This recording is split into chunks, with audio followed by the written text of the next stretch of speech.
Oh, yeah, dude, this is a funny song. Yeah, the pipes are calling for you, Danny boy. Let's see, hold on.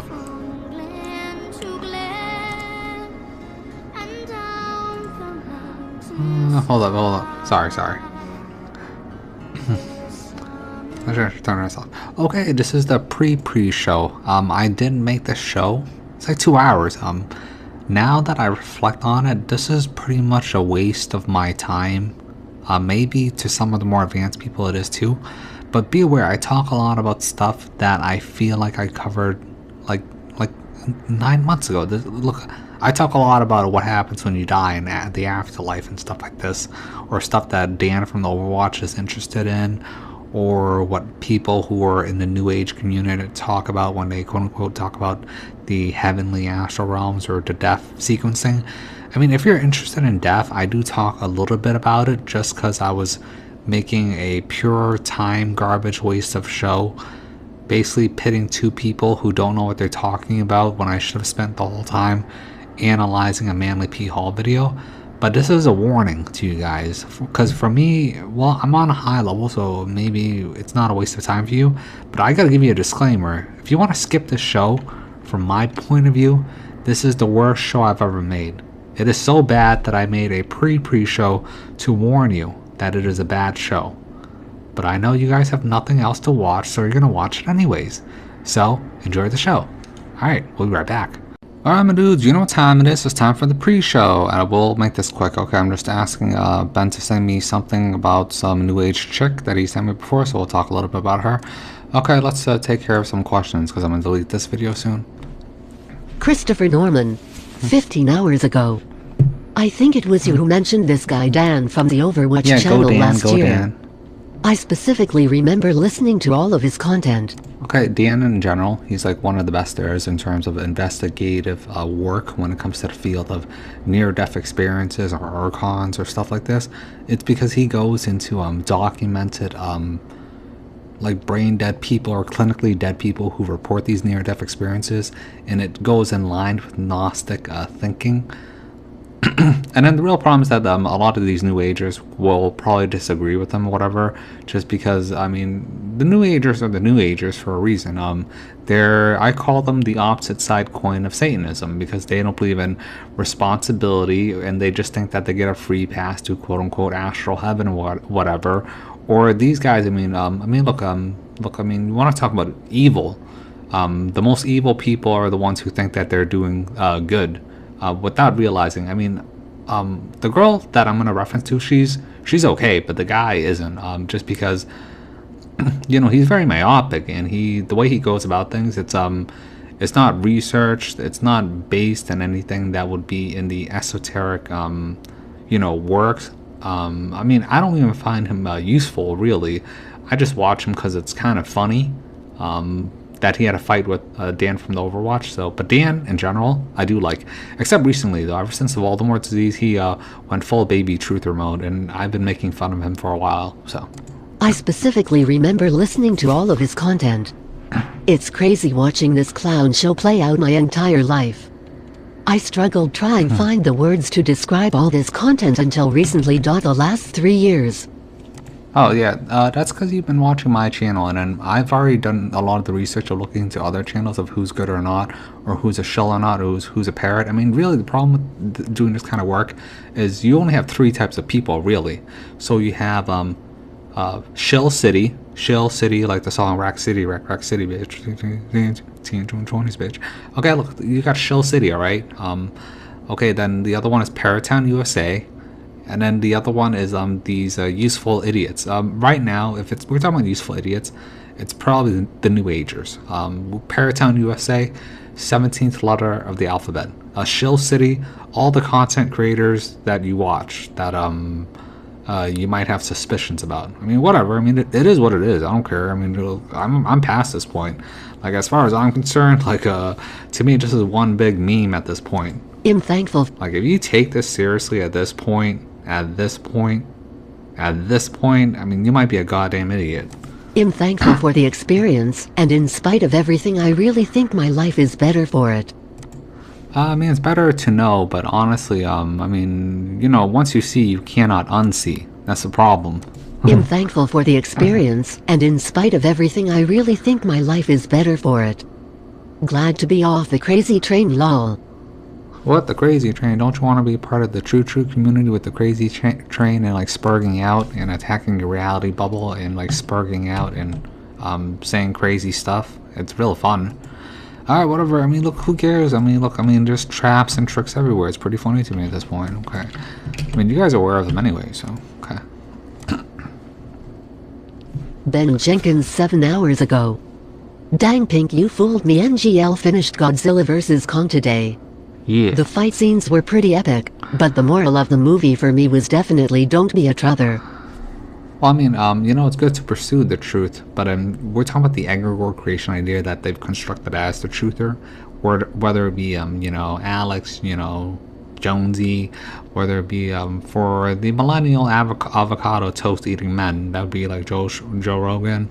Then we got the new crop of people like the Gen Zers, like this Tim Cast boy. I mean, look, man, they'll color in different shades, different gradations.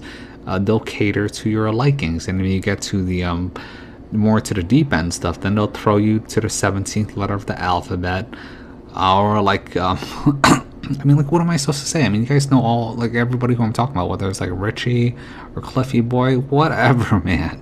So, I mean, the problem is, you know, I make fun of the truthers just because if you're on my channel, you realize how insane it is.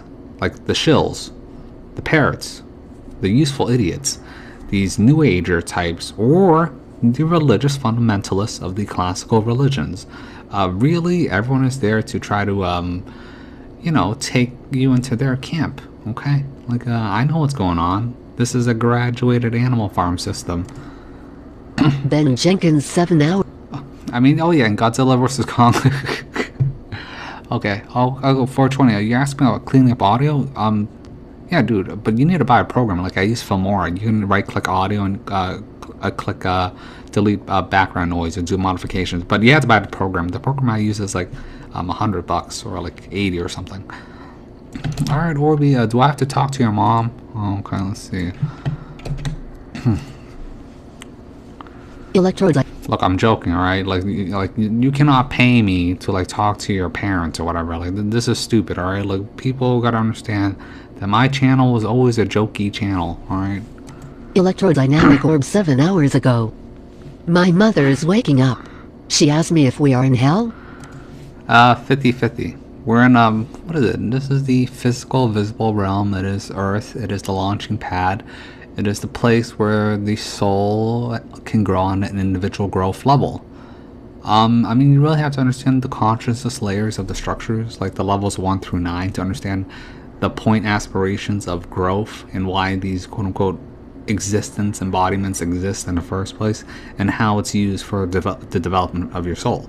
I mean, really, this is an advanced topic. You'd have to read Manly P. Hall to understand what I'm talking about, or Rosicrucian work, or Spirituality of Atlantis stuff. I mean, whatever. I mean, I'll get to it in a bit, so. My mother is waking up. She asked me if we are in hell. I mean, our current phase right now is hell, so it's because of the movement of the sine wave and the you know, consensus gentium of the democracy that we are currently in. I mean, look, it's gone pure clown show, pure hilarity. Like, this is worse than idiocracy. Started talking about reincarnation and the reincarnation trap and wheel of Dharma. Whoa. This guy, what's the afterlife topics, Mr. One-eye symbolism guy. I mean, he says, I don't understand why this reincarnation thing is so spread out. Listen to me, I'm the expert. Get the fuck out of here. Like, I swear to God. I mean, look, I'll talk more a little bit about it later, but Started talking about reincarnation and the reincarnation trap and wheel of Dharma. Guess I'm pretty lucky in this regard. Oh, why are you lucky? You know, I feel really bad for robbing you of your suffering.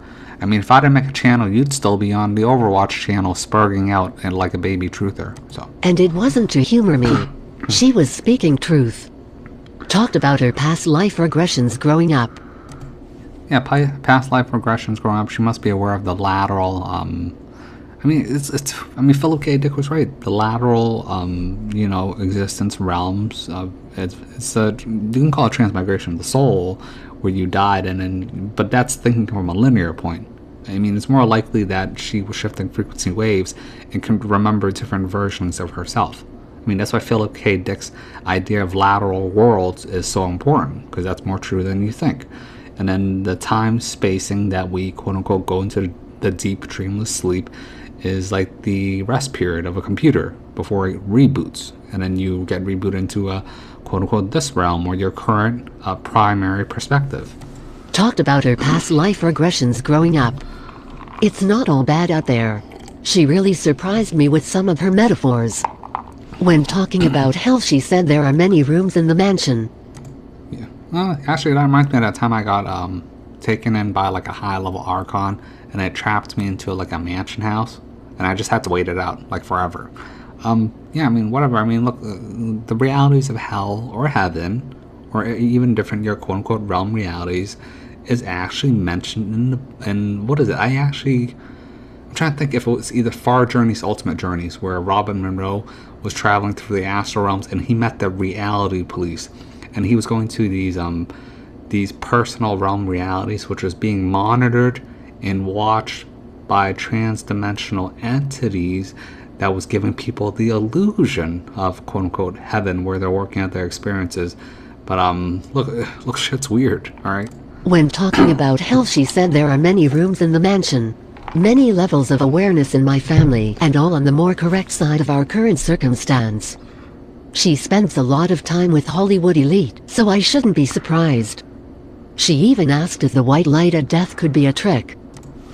What, you're asking me if the white light of death could be a trick? I don't know if I should really answer that one. It's because, like a while back, Vanessa sent me this article called Tricked by the Light, like the white light of death thing, the natural regression. Well, it's not regression, it's the filtering process. It's shown by Soul. It's like a bug zapper. That's the filter itself. And if you go through secret society trainings or like Freemasonry, they teach you to go around the white light for a very specific reason.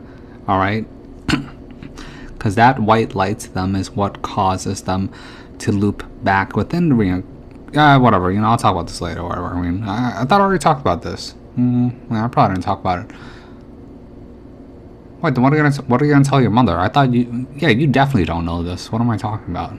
She even asked if the white light... I mean, I did mention it a little bit in my iPet Math series, but I never fully went in depth for it, just because I would have to explain it later in the article covering sent by Vanessa. It was called Tricked by the White Light. It's specifically in tandem with the Tibetan Book of the Dead, these lights of the Bardos, the Stargates. She even asked if the white light of death could be a trick. I shared my link to Jesus and the Lost Goddess. She's heard a bit about Gnosticism from me. We'll see how it goes.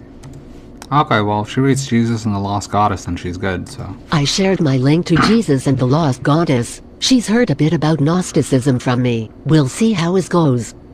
I try not to go fantasy with her. Personally, I try not to go fantasy either, but people are very interested in the fairy tale fantasy stuff. That is full wackadoo bin. I mean, that's more true than you think it is, but because of your current awareness or perspective, I mean, it's like way too far out there. This is like any normal person wouldn't understand anything that I'm saying, so it would be alien to them. But this moldy thing has really opened her up to possibilities. Yeah, that's all part of the whole point of the Voldemort disease. I mean, they were required to make you, shut your mouth. That's why they covered your mouth, so that you could see, all right? I mean, this is a ritual for you to develop yourself, so you can notice things around you. And do you have any idea, like, what gift they offered you? The free money and telling you to shut the fuck up and just look and be aware? And like open your eyes to the situation in Saturn conjunction. I mean, technically they were following their mandate. They had to tell you, and everybody went like a baby about it, all right, and demanded football games and concerts and like restaurants. Look, man, humanity is doomed, all right? Humanity is doomed. Like Matt says that we shouldn't say that because then we'd be condemning humanity. Look, man, look, like I don't know how many more times I have to see it, whether it be the normies, the NPCs, the religious tards, the truthers, including Dan from the Overwatch channel, and he's a higher level person. Or the bad guys. I can't forget about the bad guys, the minions, the Odd Milk. Even though technically they are following all the rules, so I mean, really, I mean, the state of humanity or the existence of humanity itself, this desire embodiment, is the problem. So, I mean, that is the final test. If you care about that, I mean, most of you guys probably won't care about that. This is like something that a 9 would care about. Like a lot of people, because of, this is all you want to maintain your quote-unquote humanity. So. But this Voldy Moldy thing has really opened her up to possibilities. I'm thinking of sharing that scene from Lost with the wine bottle. Yeah. But she can't see it here. Uther. Why not? What? Dude, no way. There's zero chance that you would ever send your mom to my channel. I mean, that would be hilarious. Okay. Let's see, I'm just saying, okay, I'm just asking if I have to talk to your mom or you should talk to her because you're her son and you're saying that she's the only girl that you speak to. I thought you got hit on by that cashier girl. Didn't you ask her out or whatever? I mean, I thought you got her snaps. Okay. Okay, let's see, VC, you watch Godzilla and you're like, what the fuck? Yeah, because of the Black Alex Jones thing. And look, there's weird stuff in there. They showed clips of Smear Clay tablets. The beginning was the opening with Admiral Byrd, Hollow Earth, Agartha. They showed you the other world on the other side of the Antarctica. They showed you Sublevel Basement 33 and what they're taking your tax monies to build off-world colonies for. I mean, look, they're making fun of you. They're telling you straight to your face. Okay, final comment, and we can finally start the show. Hold up. Okay. I mean, I do pre-shows to filter out the new people, because I don't like having to deal with newbies. No offense to the newbies, it's just that you are so far behind. Like, I don't know what to say anymore, just because at this point, I don't even do No Truth or Left Behind anymore, except for Matt. And that was an exception. VC 4 hours ago, after listening to you break down the Dark Crystal, I saw a parallel to... Yeah, dude, I can't believe it. You're going back to my old content. Have you never watched it? You were watching the South Park Canceled. We already knew that stuff a while ago. Like, you have to understand, my golden work from the beginning of my channel was my golden age period. Because Tien was here, alright? Like, South Park Canceled, that was a great one. It shows you our predicament of Earth. It's basically a TV show. It showed you the Great Spider. And now you just watched the Dark Crystal. I'm assuming you watch iPad Matt, so. VC 4 hours ago, after listening to you break down the Dark Crystal, I saw a parallel to the crystal and the energy source in the Hollow Earth. Yeah, because I mean, that is in relationship to even that crystal that sits upon the throne, the crystal throne of the, through the portal, Stargate, whatever, in the North Pole. There was a story of the Vikings, the 2 Viking people who came to America later, where they went to North Pole, right, and then they found the other side of the North Pole, met some a golden ship or whatever, and then they took them to a paradisical land of giants, all right? And then, you know what the weird part is? Everybody there spoke like Sanskrit languages, all right? It was beautiful. They were taught, dancing, architecture, music, the arts. Everything was golden. These people were giants, all right? And then when the Vikings got closer in the exploration to the throne, they found a crystal throne to the source, this source of this realm, whatever, which is the crystal, all right? I mean, this crystal is referenced a lot. It's even referenced into the crystal throne of older pictures of quote-unquote esoteric works. I mean, this is its own topic. and it's about the tainting of the crystal. I mean, that's what the dark crystal is. The original crystal is purity until we entered into hijacked reality, because the Skeksis, they were aliens who came from another realm, and then wanted the power of the dark crystal. But in the beginning, they were ascended masters. They were pure, so they had to bifurcate their souls into the darkness and the light, because they were enchanted by the power of the physical reality itself for a reason. I mean, this power, this existence in a physical form of Earth, the middle realm, or even us human creations. I mean, there's a reason why these entities are obsessed with us, whether you call it loosh or soul harvesting. I mean, whatever. VC 4 hours ago, after listening to you break down the dark crystal, I saw a parallel to the crystal and the energy source in the Hollow Earth. Especially when the no-nil guy got overconfident and then destroyed himself after not being able to handle all the power he was trying to harvest. Yeah, I mean, that's the ironic thing about power. People who would never use it are given the most power, and people who, would abuse it destroy themselves with it. Like, honestly, like, you hear the way I talk or the stuff that I know about. I mean, like, I have a lot of useful information in my mind, and I could exert that or, put it to a use. But then it would be a violation of the rule of divinity, which is my obligation to use it in a divine manner, not to abuse it. I mean, this is mentioned by Manly P. Hall. I mean, I don't know. I mean, I might talk about Manly P. Hall later, but I mean, whatever. Alright, dude, that takes care of the pre-shows that I might have been a while, so let's get right into the show. So we'll be right back. Jesus Christ.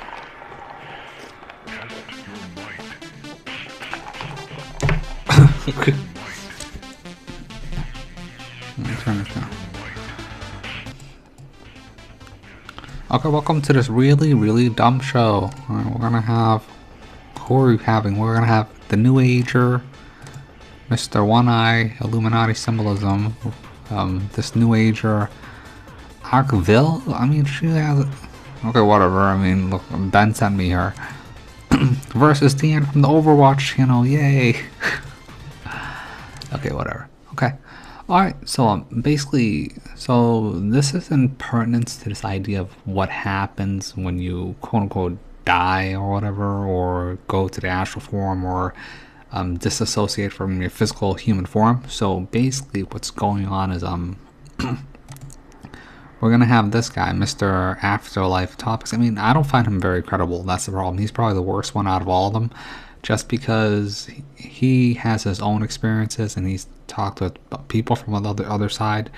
Whatever. I mean, look, a lot of what he says is actually true. This idea that there's different stacked layers of reality in the astral form, and when you go there, you still have your physical form, but you have more psychic powers, expanded consciousness, awareness, and then let's say there's an astral America. Like, let's say you're in America, right, and you die.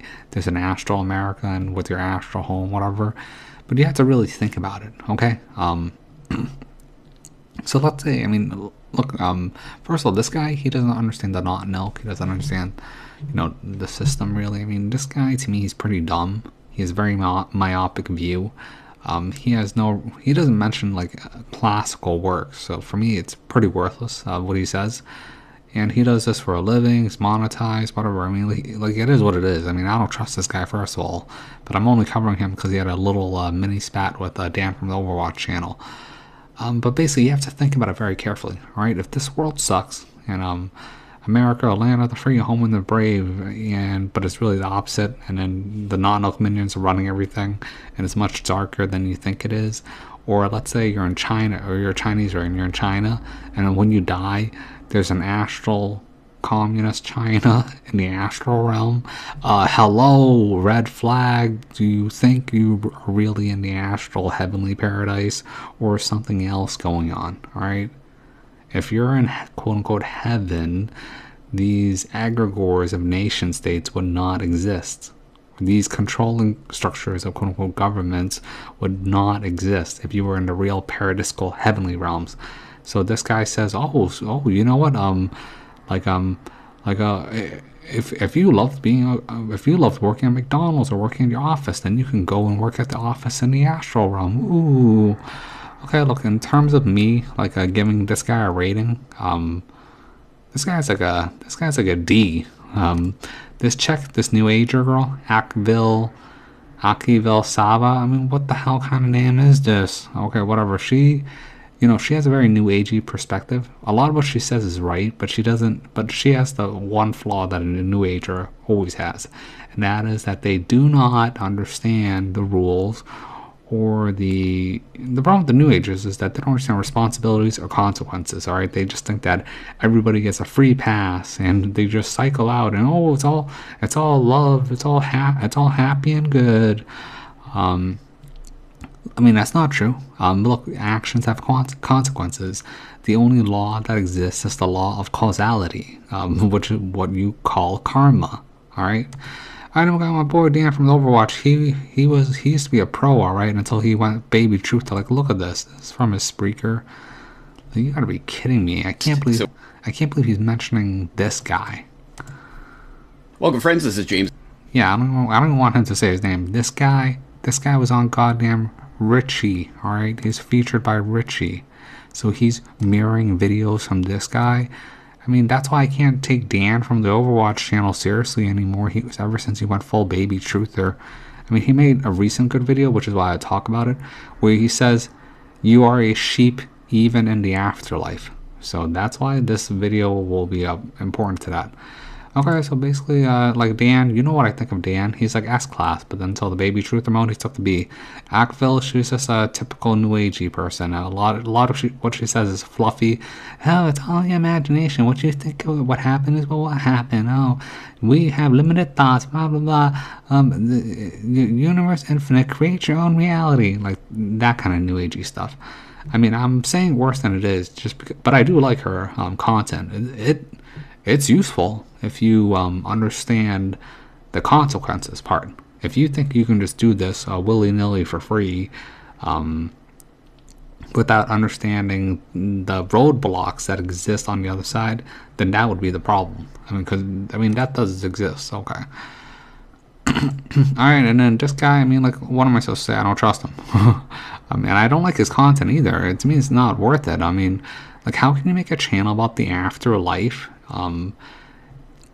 and not talk about, like, Manly P. Hall's, what is it? I have it right here. Hold on.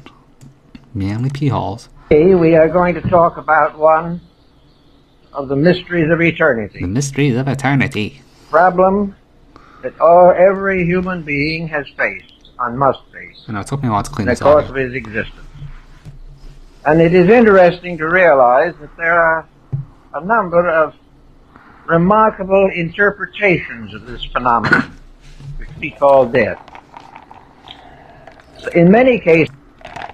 Okay, so yeah, I just watched him. This thing's real good. He's gone through hundreds or thousands of, manuscripts of the ancients, reflections upon death, or what happens, or alternate realities, why death exists, the purging out process, the soul, the spirit, why the living consciousness exists, like the middle realm earth. He even cycles out even the idea of the nines, which is, in his reflections, the ideas of the states of consciousness. I mean, this is reflected upon Rosicrucian works. He mentions Emanuel Swedenborg, Ptolemy. Manly P. Hall was there during like the golden age of the American spiritual esoteric renaissance. All right, look, I'm obviously going to trust Manly P. Hall over some YouTubers. Like, no offense. I mean, look, man, like, what am I supposed to say? Like, for me personally, I mean, like, I've looked into Manly P. Hall, Emerald Tablets of Thoth, or you could even go to the Emerald Tablets of Hermes, whatever, Tibetan Book of the Dead, Egyptian Book of the Dead. Robin Monroe is very good because he reconfirms Tibetan Book of the Dead. I have my own personal experiences and training. If you're talking about like this idea of a death priest, that's also known as the death doula.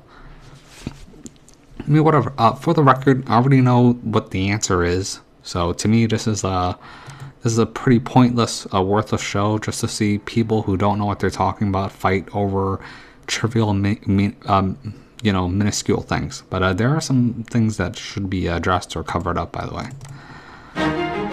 Okay, so we're gonna have this guy. You guys better not snitch on me, alright? Click on Soul Trap. Click on.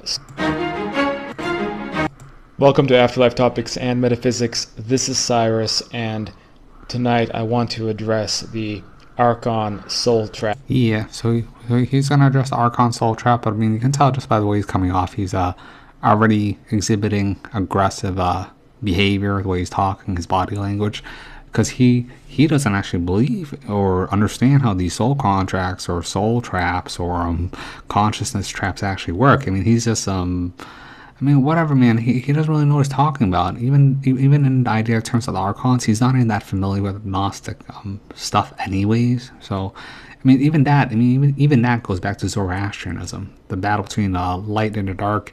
It's mentioned in Star Wars. I mean, that's where the idea of the Jedi versus the Sith comes. The Jedi. I mean, that's from Egyptian, or that's like Egyptian referencing. If you're talking about the Sith, that's in reference to the Scythians. Conspiracy theory. See, I mean, here he starts it off right away. He wants to discredit and say, label them as conspiracy theory. It's a conspiracy theory, these soul traps and consciousness traps and archons. Like, look, man. Okay, look, I've seen archons. That city has seen archons. Orby has seen archons.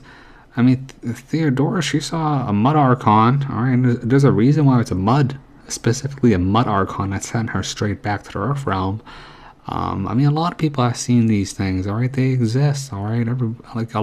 Wait, didn't one of you, I don't know, was it Vito or Felon? One of you saw goddamn demons, like archonic demons speaking Latin. That is correct, all right?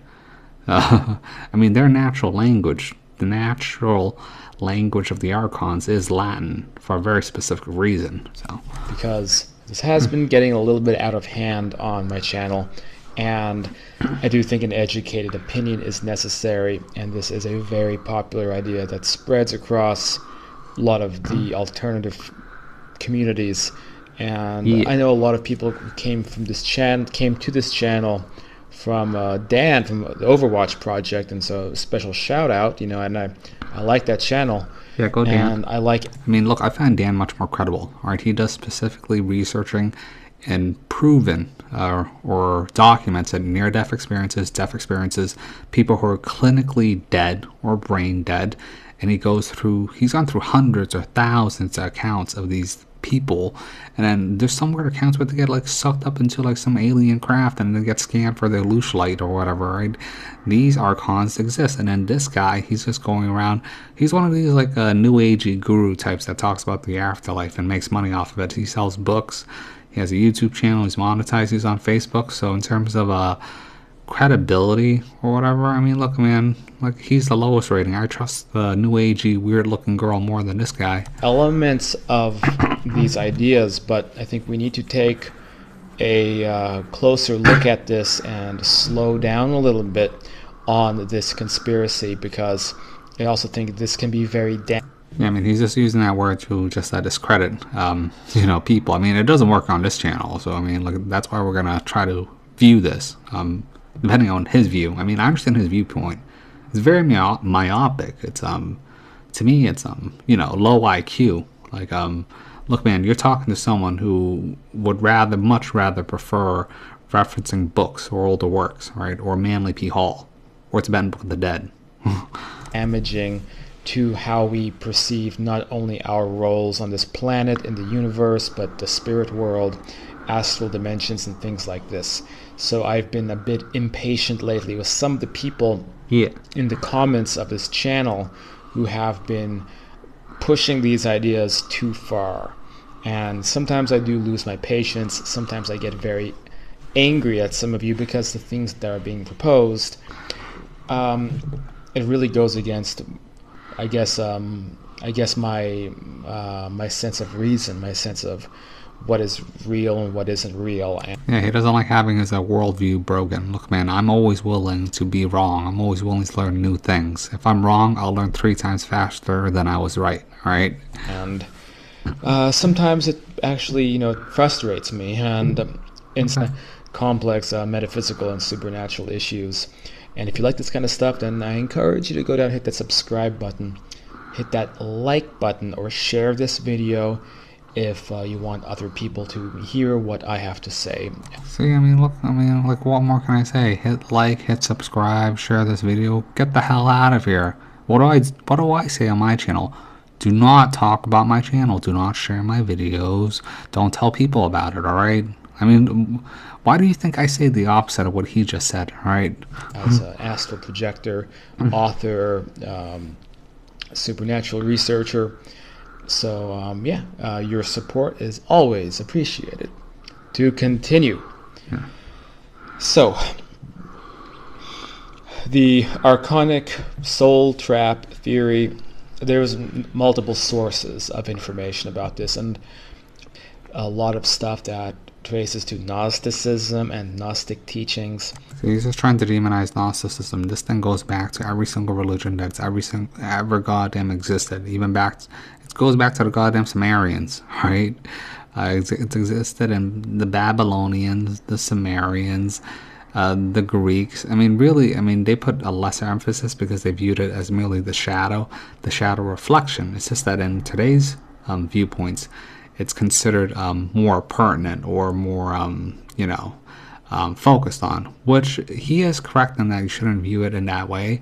But you got to be careful. I understand what he's doing. So, and in fact, that's the origin of the archon, I guess the etymology of the word archon. This is really Gnostic thinking.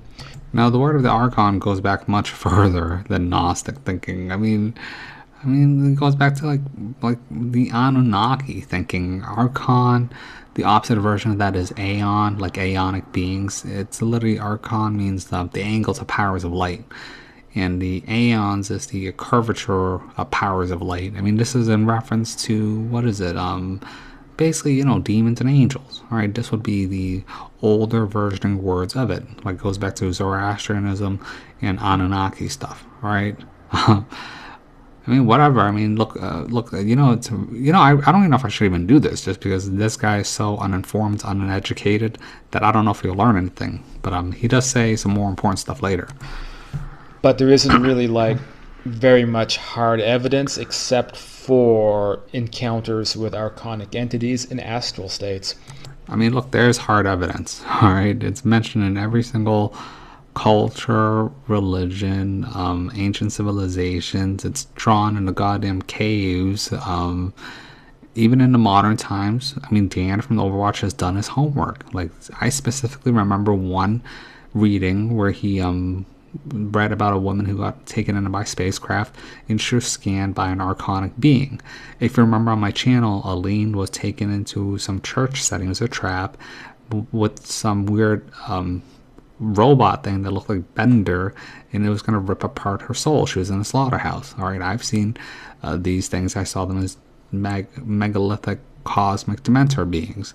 Theodore seen these things as mud archons. I mean, Orbeez seen these things, but my avatar has saved them. I mean, I don't know if Ben's seen them, but Ben is just more in apocalyptic scenarios. I mean, look, these things exist. I mean, if there's the positive of the astral realm, then there's also the shadow, because we live in a balanced system of the light and the dark, the yin and the yang. The wheel of Dharma is more balanced than you think.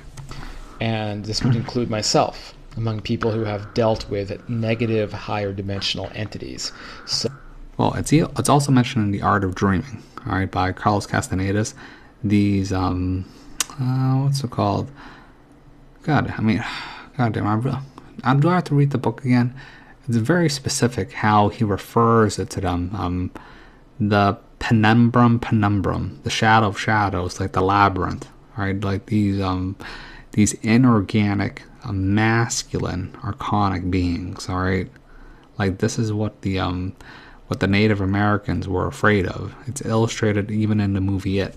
So I think I have some level of credibility as somebody who has dealt with and fought an entity like this, actually a couple of different entities like this, through my experience as an astral projector. Okay, so this is why I'm continuing this, because he does have experiences which I should talk about. You would call a higher dimensional negative entity an archonic force. And so I think I have some idea of what we're dealing with and what's really going on, what, if any, truth is behind this conspiracy theory, and where... Well, see, he keeps using the word conspiracy theory because he's trying to discredit right away. Even in terms of real life, like these quote-unquote celebrities or black-eyed people, or in the Emerald Tablets, we'll call it the Dark Priest of Amarulu. I mean, this idea of soul cracking to implant these dead alien thetan spirits, these dead archonic beings into the physical manifest form to overtake a person is what we call demonic possession. It's real. I mean, it's done in ritualistic black magic with the elites so that their gods, their masters that give them power can experience things in a material form. Like from what he just said right there, it tells me that he doesn't really know what he's talking about. So it's being taken way too far. We can't, with going off of no evidence, accuse other people's spiritual experiences of being fake. No evidence? Okay, he's just talking about spiritual experiences. Like, he's a reference to people who meet their families, but I'm talking about real experiences, things that you can see, like the Not Nilk, these puppet people. Like, come on, man, this is obvious. Like you see it all the time. They call them, oh, look, this person's a reptilian shapeshifter. That is a red herring for the black, for when their eyes shift black, because you're seeing their demonic form. I mean, this is a real thing. Of being a trap set up by archons. Okay, there's a huge amount of evidence in support of after-death contact. I mean, I work in the trenches of people having reunion experiences, whether it's astrally or through technological means, or there's going to be a video coming up soon with Sonia Rinaldi that you can watch about people being reunited with their loved ones in other dimensions. We can look at kind of like Metaphysics 101 that there's... Okay, in terms of after-death topics, I mean, I actually don't believe him, a lot of what he says, just because in Quantum of Conscience, Matt's, one of his commenters, he posted something very important. He said, when his mother died, she came to him and said that heaven isn't what you think it is. There are different gradation levels of it. And that was the only time he ever saw his mother, because it's actually very rare for the dead to come back to the lower material form, just because if you talk about alchemically, it'd be like we are the earth, and then next layer would be... we have to go through the waters first, and then the air, and then the fire is the spirit. I mean, that's the natural quadrant style, and then whatever in the middle is the light spirit. I mean, look, from everything that I've seen, these people that have contact, unless you're doing an astral form, which he is doing, it's quite rare. So, but that's because, and it's actually confirmed, because, that's why I like reading Matt's comment section sometimes, just because that guy who had contact with his dead mother, which came in the magical etheric body form, basically told him what heaven is like. And it's not what you think it is. There's different gradations, and it depends on who you are in the current form when you died in the material. Because the material form, I mean, look, there's a reason why the material form is very important. The material form of the world is where it is the only place where you could have, quote unquote, individual growth. All right, for a reason. Because when you die, your individual growth stops, because the next phase is different. The next phase is a different type of growth. But like who you are like now, is really, or like what, or an amalgamation of everything that you were in this existence. It gets, I mean, that is your baseline. Then it can't really grow, because there isn't much suffering. I mean, suffering builds you up in this realm, which is why I always say, if, I feel like I'm robbing you of your suffering, because your suffering helps you to grow exponentially. This is why this place is referred to as the wheel of Dharma, or the wheel of suffering, the wheel of necessity by the Gnostics. But people, especially the New Agers, they're notorious for this. They just want to paint a lollipops and rainbows of blissful sunshine, and I'll go with my family, I'll wake up in a hospital, and then welcome to the afterlife, and I'll be reformed. And look, I mean, can't you tell it's a goddamn another trap layer of the Matrix, another form of the illusion? Like, if I see a goddamn like a hospital or corporate McDonald's on the other side, then I know I didn't make it. All right. If I see like goddamn Walmart on the other side, then I know I didn't make it. if I see people referring to or seeing like communist buildings on the other side, or capitalist monuments or whatever, or any of these isms on the other side, I know I didn't make it. All right, I would be going through another phase, which is a similar artificing phase realm of our quote unquote reality, which is built by the not milk. These people run things, but this guy, he would want you to think that, oh, the next life is just like this life, except you can teleport and read people's thoughts and stuff, which is true, but your setting is important. So countless dimensions, multi-layered on top of each other, that any of us could potentially be existing in. Okay, so he has talked about higher level realities, like these crystal palace realities or light places of realities, but he can't access them, right? Because he's actually, his soul level is pretty low. He's not he's not like me though. Like you gotta understand from my point of view. Like I mean, this guy's low level. He's basically he's like a low seven. I'm trying to think. No, he's not even a 7, is he? I'm trying to think 6. Yeah, low 7.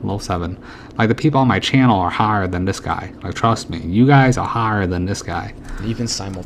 Because the problem is, like how can you be a new ager not see the sinister nature of the world, or the fakeness of it, like the sentient world simulation, or that we're basically a computer run system run by interdimensional beings, whatever. Simultaneously. So the Archon conspiracy theory postulates that the entire elements of it, and some of the people posting on this channel postulate that the entire afterlife is an illusion and all our deceased loved ones are tricks. Well, it is on the grander scale. I mean, technically, what is being said is actually true. That the next layer, look, this is like the Matrix, all right? I mean, was Zion really the real world, or was it another onion layer of the Matrix? It was another onion layer of the Matrix. When you die in this world, imagine you wake up in your astral house, and you're like, oh, I guess I'll go to my astral job just because I'm used to being a mailman. I'm gonna go deliver astral mail in the next life, and it'll be like all nice and bliss, all right? That would be another layer of the illusion. I mean, like, what am I supposed to say? I mean, if you understood the wheel of Dharma, which is why I will always refer to the wheel itself. Where the hell? Actually, no. I need Job. No, not Jobulon. Get the fuck out of here, Jobulon. Okay, so basically, from this wheel of Dharma, and this is the middle realm, whatever. You basically shot up to like either demigod's realm or God's realm. But here, you burn your karma up faster because you can't have the access to individual growth on a soul level, and then you basically cycle down. So you can either cycle back through here or go back through the wheel. I mean, the problem is he thinks that you can't die on the other realm. You don't die. You like blink out, or your soul, the karma or the energy dissipates and has to be recharged. I mean, this is a battery. You have to understand, we're like some goddamn like Lush battery, whatever, for the Demiurge, or this guy right here, this bad boy, Jobulon. So yeah, so basically like, so this is his point of view, alright? We're in the middle realm, which is the launching ground. This is the womb to the next life, and then basically this is the wheel cycling under necessity. So we're in human realm, and the New Agers have this problem. They always propose that everyone makes it into the God's realm, alright? And that's just how it is. But the God's realm eventually cycles back down through the realms eventually. But then time gets iffy. I mean, look, I am going to trust Buddha, the Tibetan monks, and all the genistic Indo-Aryan god people more than one guy on YouTube. God damn it, did I really just exit out of that? Alright, hold up. And so I think I have some idea means, or our theory postulates that the entire elements of it, and some of the people posting on this channel postulate. Oh, but I do have to clarify, it's not just an archonic trick. It's an aeonic trick also by the angels. Like, I mean, that's why the movie Mr. Nobody showed you the Angels of Oblivion. I mean, I've showed you that image before. Like, look, I've actually have showed you how to, quote-unquote, leave Disney realm. Jesus Christ, I really should have spent more than 15 minutes making that one video. Where is it? Oh, right here. Dude, I don't know if I should. This chart is great. Alright, so we're basically in the human realm. And then this is the astral realms. These are like the watery realms, in between this embodiment where you don't have physical form because you haven't manifested yet. And then these points upon the axis wheels, whether it's on the linearity of line of time upon a sine wave, or within the curving of the Ouroboros, that is where you have physical manifestation realm realities. So imagine that there are quote-unquote infinite Earth realms here cycling out of this sine wave. So there isn't just one planet, it's probably infinite here, and you have a natural negative and a positive here on each sign, depending, and these are stacked lateral realities. And then basically where the Earth shifts, I mean, it can shift out. I mean, basically, so this is like the living Earth realm world. But when you quote unquote die, you can either cycle through here this way if you just did whatever, or this is if you love is bliss. I do things for others, and then this is we're gonna compete, we're gonna have fun, have competition, and in the bliss world. This is like the movie Bliss, and then this is the movie What Dreams May Come. I mean, What Dreams May Come is referencing to Hamlet. So I mean, or was it? Yeah, it's Hamlet. Ptolemy referenced that. Or if you're a quote-unquote bad person, you cycle out and burn through the negative stuff. These are the layer realities of hell. So whatever. I mean, this is like the mansions of the archons. I mean, whatever. I mean, the archons on the left side, they have their own archonic heaven, archonic hell. The aeonic people, these are the all is love. We just need to experience love in the family. I mean, that would be the or like, oh, let's just goof around the What Dreams May Come until we get bored and decide we need to come back down. Look, I mean, this is where the New Agers sit. I mean, they're obviously blinded by the right. Is it? Yeah, by the right brain thinking. Whatever. I mean, this is a very important chart. If you understand this chart, you can understand everything. I mean, to enter this timeless state, you have to be aware of the all aspects of the quadrants, so you can escape. So that the entire afterlife is an illusion, and all our deceased loved ones are tricks. So, well, whoa, you got to be careful. Your deceased loved ones are there to do your automatic death loop, or it's like an automatic roller coaster run. All right, they're there to guide you to where they went or where they're going, because it's by genetic bloodline of the post-death scenario. I mean, this is mentioned in even the book Carl Jung's Memory, Dreams, and Reflections, where he talks about the wild hunt. I mean, look, if you're if you're like my race, you're going to be taken to the paradisical lands of the Atlantean, Lemurian heaven, whatever. It's basically the Elysian fields, or the plains of Amente. I mean, this is like classical stuff. If you're a Christian, you're basically going to go to the Christian idea of heaven. If you didn't do anything too stupid or dumb. Or if you're a Mormon, then it's Planet Mormon. All right. Things can happen based on your belief structure and based on the genealogy of your quote-unquote predecessors or ancestry, because they basically are there to guide you to where they're going, the next form, the next realm. I mean, that's how these realms, or why they exist, based on belief, or belief in the afterlife, and then it doubles down and creates that realm and those who occupy it. So another reason that this is incorrect is because anybody who has even a little bit of empathic ability will know if we are really in contact with our loved ones. Oh, you're in contact with your loved ones. I mean, they probably are your loved ones. That's the thing. But I mean, like, what do they know? They from their point of view, they are doing good. They're taking you to the heavenly realms where you're supposed to go anyways, to chill out and ride out to a point of time. I mean, look, honestly, from my point of view, you can stay there forever. As long as you remember one thing: do not get so bored that you think you want to come back down to the earth plane. Because the earth plane is necessary for individual consciousness growth. Because when you die, your consciousness state of your perfected self stays at that point. There's no more room for growth. Beyond that, you have a different type of growth. When you're there, it's mentioned by Manly P. Hall. I might break down Manly P. Hall because he tells you straight to your face. So I mean, that's why people, like in the movie What Dreams May Come, at the end of the movie, Robin Williams and his wife says, "If only we could do it all over again as children. Why not? Let's reincarnate and go back down to the earth." That's real, all right? Or if they're imposters. They're probably not imposters, because one of the rules is that the demons they always say, we have to tell you the truth because there is no intention in lies. So if we get your consent with the truth, then we have your soul. So that's why the demons act the way that they do.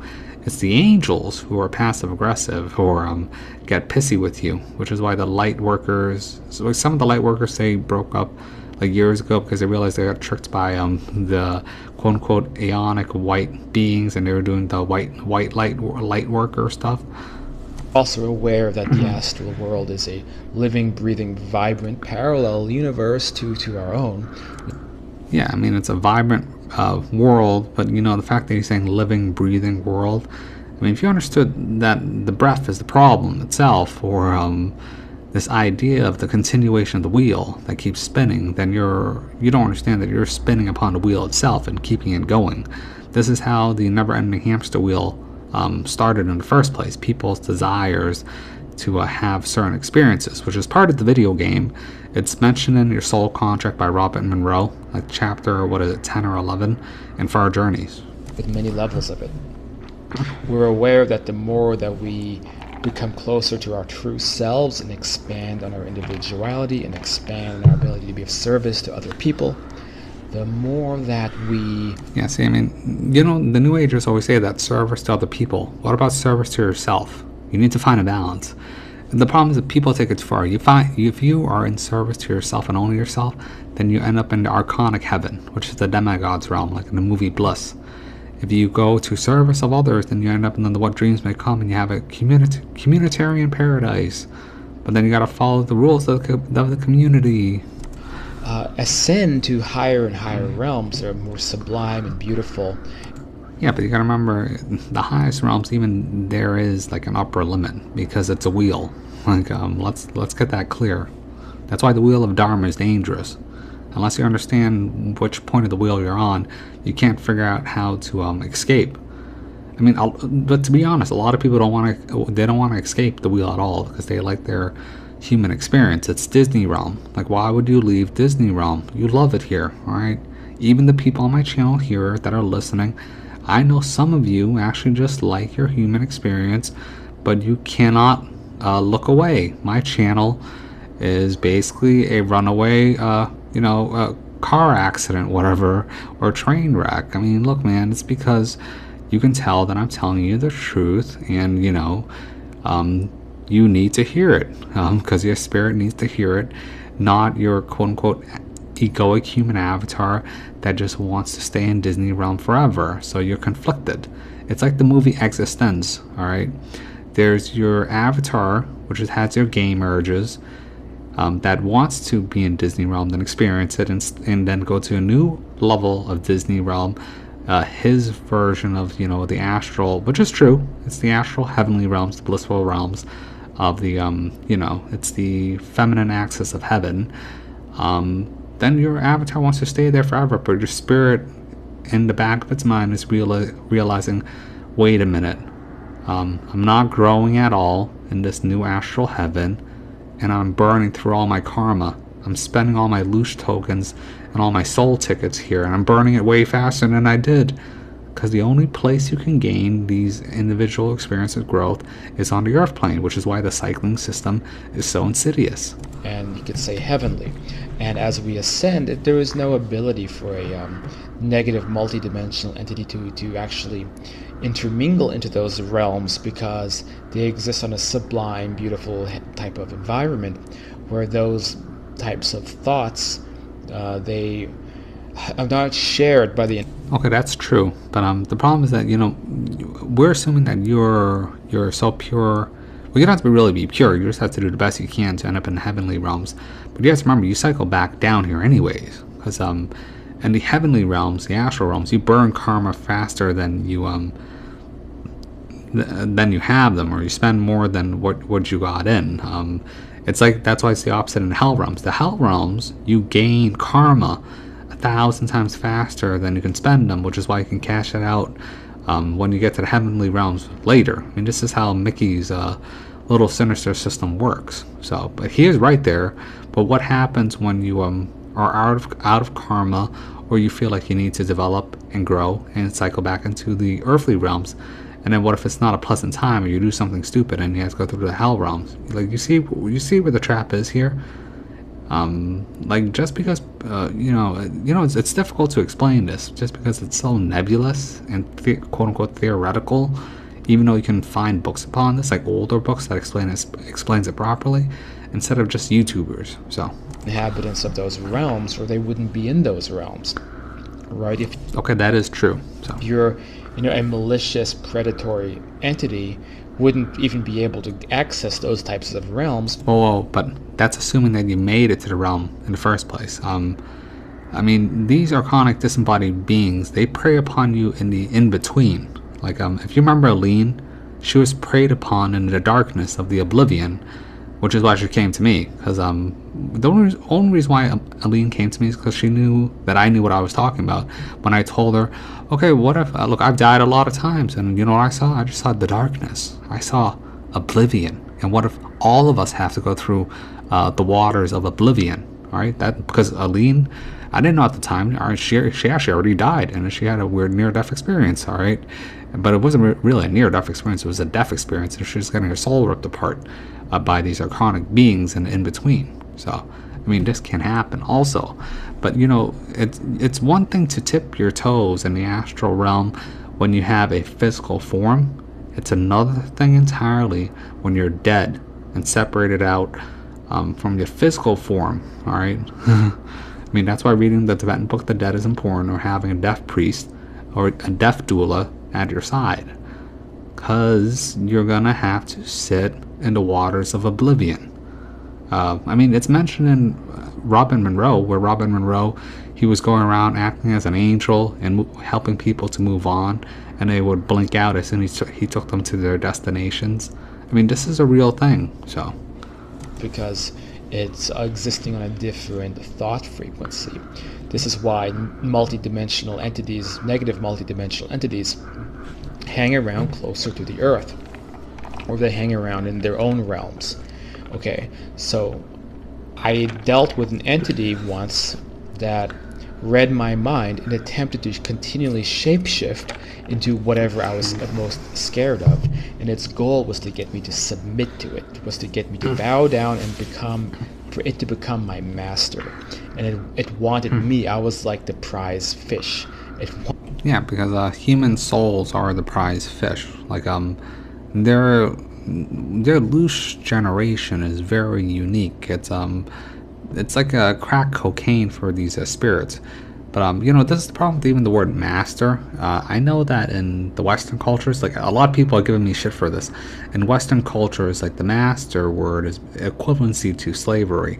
In the East, it's highest veneration. Like, when I would say that I'm a master, I'm the master of the esoteric arts and useless things like astral traveling or dimensions of death or ascendancy or transcendency, whatever, the nines. I mean, to me, this is useless because it doesn't have applicable, stuff in a material form. But whatever, I mean, that's what I'm good at. I wasted my time. I mean, I have extreme autism and I maxed out my skill points into magic. Like, am I dumb? I maxed out my skill points in magic in the material world. I mean, it'll pay off later, but whatever. But it wanted me as the ultimate catch, that it could make somebody like me subservient to it. Yeah, oh, and by the way, the higher your consciousness develops, the bigger the big boy archons come after you. I mean, for me personally, I deal with archons all the time. I mean, the way that they trap you, it's very different. I mean, just because he had one experience doesn't mean that another archon's going to do the same thing of using fear. I mean, some of them just waste your time. Like, you have to understand how this works. Like, imagine if you got trapped into a manor like I did and had to ride out like 10 lifetimes. But it feels like instantly when I wake up in the real world. I mean, that happens. And so I battled this thing in a psychological way. And it was going into my mind and finding the things I was most scared of and shape-shifting into that, and then invading my mind with telepathic imagery and thoughts and telling me to bow before it, serve me, I am your master now. And the thing is I know about metaphysical laws of free will in the universe, and all I could do was just have a laugh at it. Did the imagery scare me? Yes, because it was going into my mind and finding that which I was the most frightened of. But you know what? It didn't really have an effect on me because I knew the game it was playing. And so I outsmarted it. I outwitted it. Yeah, it is a lot about outsmarting and outwitting it. Like, there's probably a reason why I saw the things that I saw as Dementors. I mean, Dementors are... I mean, when you face an Archon for real, it exudes extreme dread, terror, fear. I mean, just ask Violet Turtle. When the Mud Archon came after her, she didn't want to astral travel at all anymore. And I said, wow, the Archon got you, because now you don't want to listen to 432 Hertz music anymore. It got exactly what it wanted. All right, these Archons, they're smarter than you think. And the way that they operate, they're not just going to use them. A lower Archon would try to go into your mind and project things of fear based on visual perception. I mean, that's a lower Archon. You deal with a higher Archon, it's a different story. Higher Archons are more patient, or they waste your time or do stupid shit. Like this is like this type of psychic battle that he had was, in my point of view, a lower Archon. Once you get to like higher, like galactic size things, I mean, even Bat City's seen these things, these weird cloaked things. I mean, it's a different story. So I mean, you have to approach it differently. And it never bothered me again. But this was an entity that found me coming out of my body, and it was Yeah, it's feeding time, baby. dwelling close to the Earth plane. And it was a very powerful multidimensional entity because it had advanced telepathic abilities, and it didn't possess a singular physical form but many. So it was an advanced predatory archonic entity. I would say that is a lower archonic entity. A higher archonic entity is like in the book The Art of Dreaming. This amalgamation of the penumbrum of labyrinths. This super smorgasbords of inorganic archonic beings. If you ever actually dealt with archonic beings, or ones that maintain extreme individuality, like a classic red-skinned masculine male demon, I mean, it's different. I mean, to me, this thing was a shadow that didn't even have a form. That's why it was shape-shifting. And then telepathy is a common trait anyways. This is not a powerful entity. A powerful entity would literally warp, quote-unquote, reality or a realm around you and try to trap you. And you just have to wait it out until it gets bored or exudes its force energy. But most people just freak out thinking that they're trapped for 10 lifetimes or whatever. That was hanging around this world. Even in the astral realms I've been to, you won't see those things because... Yeah, because you're in a different region. So, that's why the wheel of the wheel of Soul is useful. Okay, so this is the human realm, right? So these archonic beings, they like to hang out the waters. Like the waters would be here. It's basically like the in-betweens before you physically manifest onto, like, this would be like your save point, demigod, god, half demigod realm, whatever. And then there's the lower save points. This is when the materiality of the world manifests. But the problem is, you have to remember, I mean, this is even illustrated in the movie 2001: A Space Odyssey, where he's astral traveling at the end, but he gets captured by these higher dimensional beings. Like, look, when these beings come for you, higher level ones, like, what he faces is not a higher level being. I mean, I don't know what he's thinking. They use technology beyond your understanding. It only seems like magic to trap you. There's no point in trying to fight you or cause fear or manifestation or say, bow down to me. No, higher level beings would just trap you. I mean, that's how far advanced they are compared to you. It wouldn't be compatible. Which is why we call it a soul trap. For those types of entities they exist by being predators for other people. And you know who they feed off of? This is the point. So people who are watching, who are big fans of the Soul Trap Archon stuff, and think it's all an illusion and blah, blah, blah. Yeah, they feed off on negative energy. Specifically will energy, masculine type of energy. Those of you who believe this, I want you to listen. Which is why the truther, blood-tinted glasses perspective is very dangerous, alright? I mean, that's why you hear me all the time laughing at the truthers and they're wanting of Armageddon or the apocalypse or biblical prophecy, stupid shit like this, or staring at nonstop fear and pissed on breadcrumbs and shaking their boots in their cage like a dog. Very closely. Why do you not see those entities so much in normal astral conditions? Because they hang around the near-Earth astral world to prey on people who are earthbound, okay?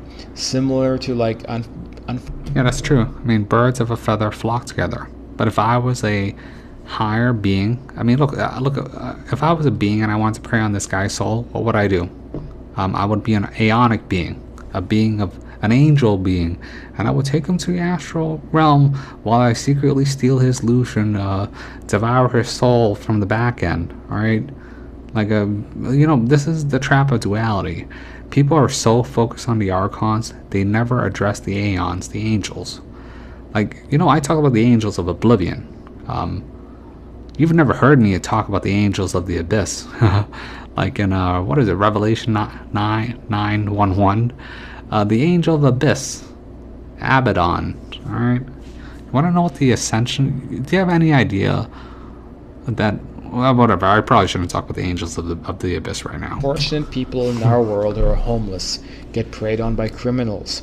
Those of us who are earthbound and just hanging around the earth, confused, lost, desperate, angry at themselves, psychologically vulnerable, the negative archonic entities prey on them.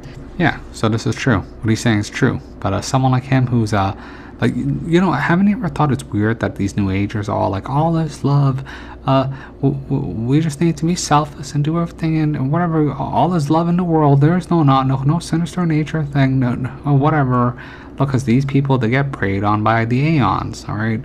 Like, I view the angels and the demons are like two sides of the same coin, and humans are stuck in the middle getting preyed upon for their their soul.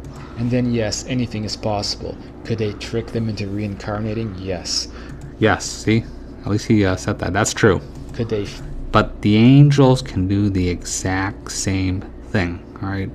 I remember reading something where basically there was a near-death experience, and it's like, don't you want to go where the angels tricked us someone to go back, but the angels literally said, oh, your mother, she's in a hospital, don't you want to go back to her?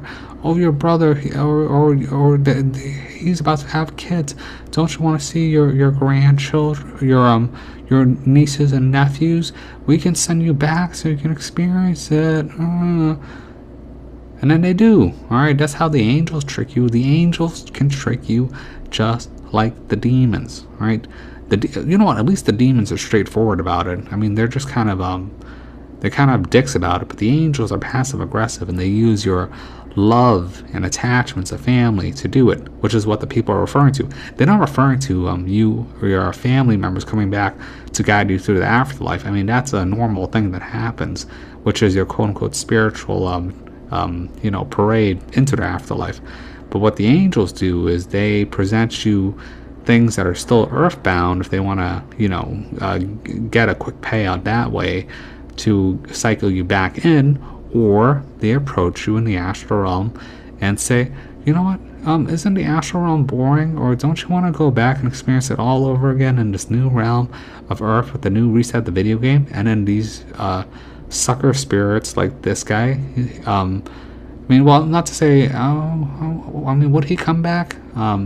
Maybe or maybe not, but probably not, honestly. I mean, he's actually smart enough not to come back.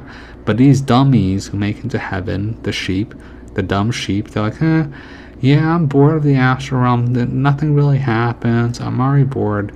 I mean, look, that's why in the movie Bliss, they talk about needing to know the good to appreciate the bad. Alright, that was a truth drop, a high-level truth drop, because that is in reference to the cycling back into the reincarnation cycle. Energetically feed off them? Yes. Could they turn them into slaves? Yes. All these things are possible. But yep, it's all possible. But it's only going to affect a minority of the population. Minority? Get the fuck out of here. You see the Voldemort disease? You see the fear? You see the stupidity online? You see the hatred, the anger? Like, he is in his own little bubble of love and whatever. If you're in America, you know that it is a piranha feeding frenzy for the Archons right now. The not milk. Typically criminals, people on a low negative vibrational spectrum. Well, a lot of people act like criminals right now. A lot of people are like sexual deviants, all right? Most people operate on the lower 3 level chakras, all right? No one really acts in a quote-unquote heavenly aspect anymore.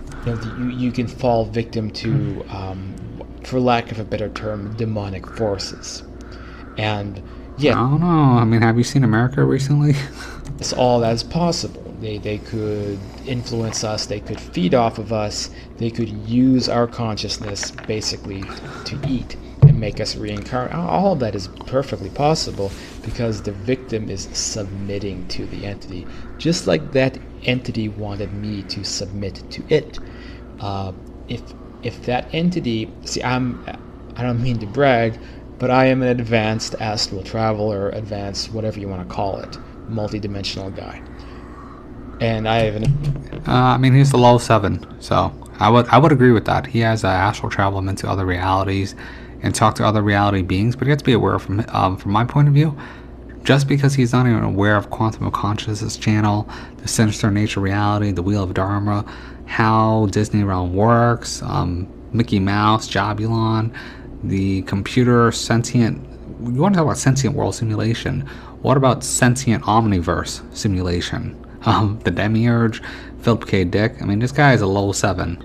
Look, like if you were gonna ask me like who's like Tien is obviously way higher than this guy. So advanced psyche. I mean, I'm not bragging. I'm just advanced psyche. I mean, in the beginning he was like saying, "Oh, these conspiracy theorists. Look at how high and mighty I am."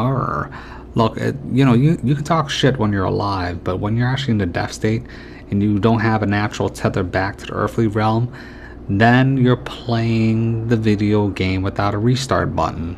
All right, that's why it's more different or permanent later, which is why it's kind of dangerous, the in between right after death. So this is just something I know. My psyche is advanced, the way I think, the way I perceive, and the way I can handle this type of situation. I mean, I have watched his other content where he talks about the state of the world and Voldemort's disease, and I mean, he thinks in a new agey, low-level, normie way of thinking. His IQ is also not high. I can tell you that. He has baseline normie IQ, 100 to 110. I mean, whatever. I mean, look, what am I supposed to say? I like Philip K. Dick more, so Philip K. Dick makes sense to me. The Ancients make sense to me. The Tibetan Book of the Dead, Emerald Tablets of Thoth, Robin Monroe makes sense to me. So that entity had no effect on me. Somebody who is in a vulnerable psychological position, somebody who is recently deceased. Look, that's why it's important to have funerary rites for people. Like, you need to have a death ritual to basically give you a free pass into the next realm. That's why funerary rites are important, if you don't know what you're doing. But if you do know what you're doing, you can do it yourself, then it's not that big of a deal. There's a real risk of a negative archonic entity preying on them. This is why we have spiritual guides. Yeah, we have spiritual guides and funerary rites, or like for me, or a priest who knows what he's doing. Like for me, I'd be like a deaf priest, or you could have a deaf doula, or someone could read you the Tibetan Book of the Dead on your deathbed for like 3 days, or not 3 days, like 7 days. So the people arguing that your spirit guides are also negative archonic entity traps. I wouldn't say that they're negative archonic entity traps. They're the natural processing point if you have a spiritual guide. But you have to remember, in the case of Aline, she didn't have a spiritual guide, so what happened? She kept falling down and down, lower and lower through the waters of oblivion, like in the movie Soul, where he fell down until he reached to the reset stage of where the new souls get collected back, because he cheated out the white light, which is the natural purging process of death. Again, I'm sorry to be blunt, but you're full of shit. Okay, you're completely full of shit. They're not full of shit. Technically, they're right on a much higher level, but it's not an archonic. trick. It's not even an Aeonic trick. It is a trick by literally the Big Daddy himself, Mickey. I mean, Mickey wants you cycling back into Disney Realm. That's why he'll send your loved ones, or they'll come from their own free will of volition to come get you, so you keep playing the game and you never look for the exit out of Disney Realm. So from his point of view, because he has a humanistic point of view, where he's like, oh, if I die, I'm gonna still maintain my human form and live my old house, and then it's all happiness and sunshine. Look, man, if you're like aware of like real bad shit that's happening or has happened to other people, like I'm aware of very bad stuff happening for just some of the people, my subscribers, which is the point of clearing your neuroses, so you can deal with it and then you can get over it. When then you can use this place as a launching pad, because that's what Earth is designed for. But his argument is that he is a full proponent of the heavenly aspects of the astral realms, which is only 1/6 of the wheel of Dharma. Like that's how myopic and low his view is on the grand scheme of things. If this Your spirit guides are there to protect you from these types of entities. Okay, that is true. If you're going to the Aeonic heavenly realms, so they're there to fast track you to heaven. When you take this idea too far, you are falling into the actual trap that the archonic forces want you to fall into. When you reject your spirit guides. Yeah, this is actually true though. You should not reject your spiritual guides.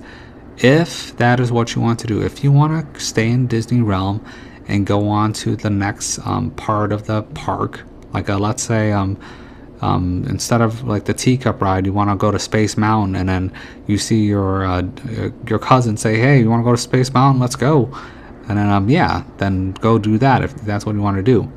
But that is not the same as saying I want to leave Disney Realm. You're merely cycling through another part of the park. So that's why I'm biased. My stance is always to leave Disney World. This guy's stance is saying, don't reject your dead cousin who's taking you to Space Mountain, alright? If not, instead of the teacups ride, maybe you could end up at the Haunted Mansion, alright? By an Archon that takes you there. I mean, this is literally this is me explaining it using Disney World, which is why I love Disney Realm. It makes so much sense.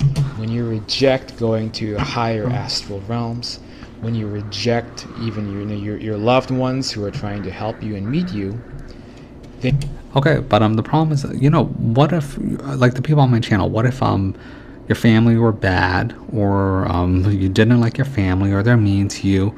What is going to happen to you upon death when they come for you? All right. I mean, look, not everybody has a quote-unquote good family or positive experiences. I mean, what if you were like quote-unquote abused, or what if you ran away from your family, or your family never quote-unquote loved you, or whatever, and you're like a loner? Then what's going to happen? All right. Like his point of view, because he had, look, I mean, this is a perspective problem from someone who had a quote-unquote nice life, all right? Like, it is what it is. I mean, that's why his view is so limited. You run a risk of becoming earthbound. Many earthbound souls that we meet, they are this way because... Yeah, these are earthbound souls trapped into the in-betweens that cling on to the lower rim of the earth realm reality.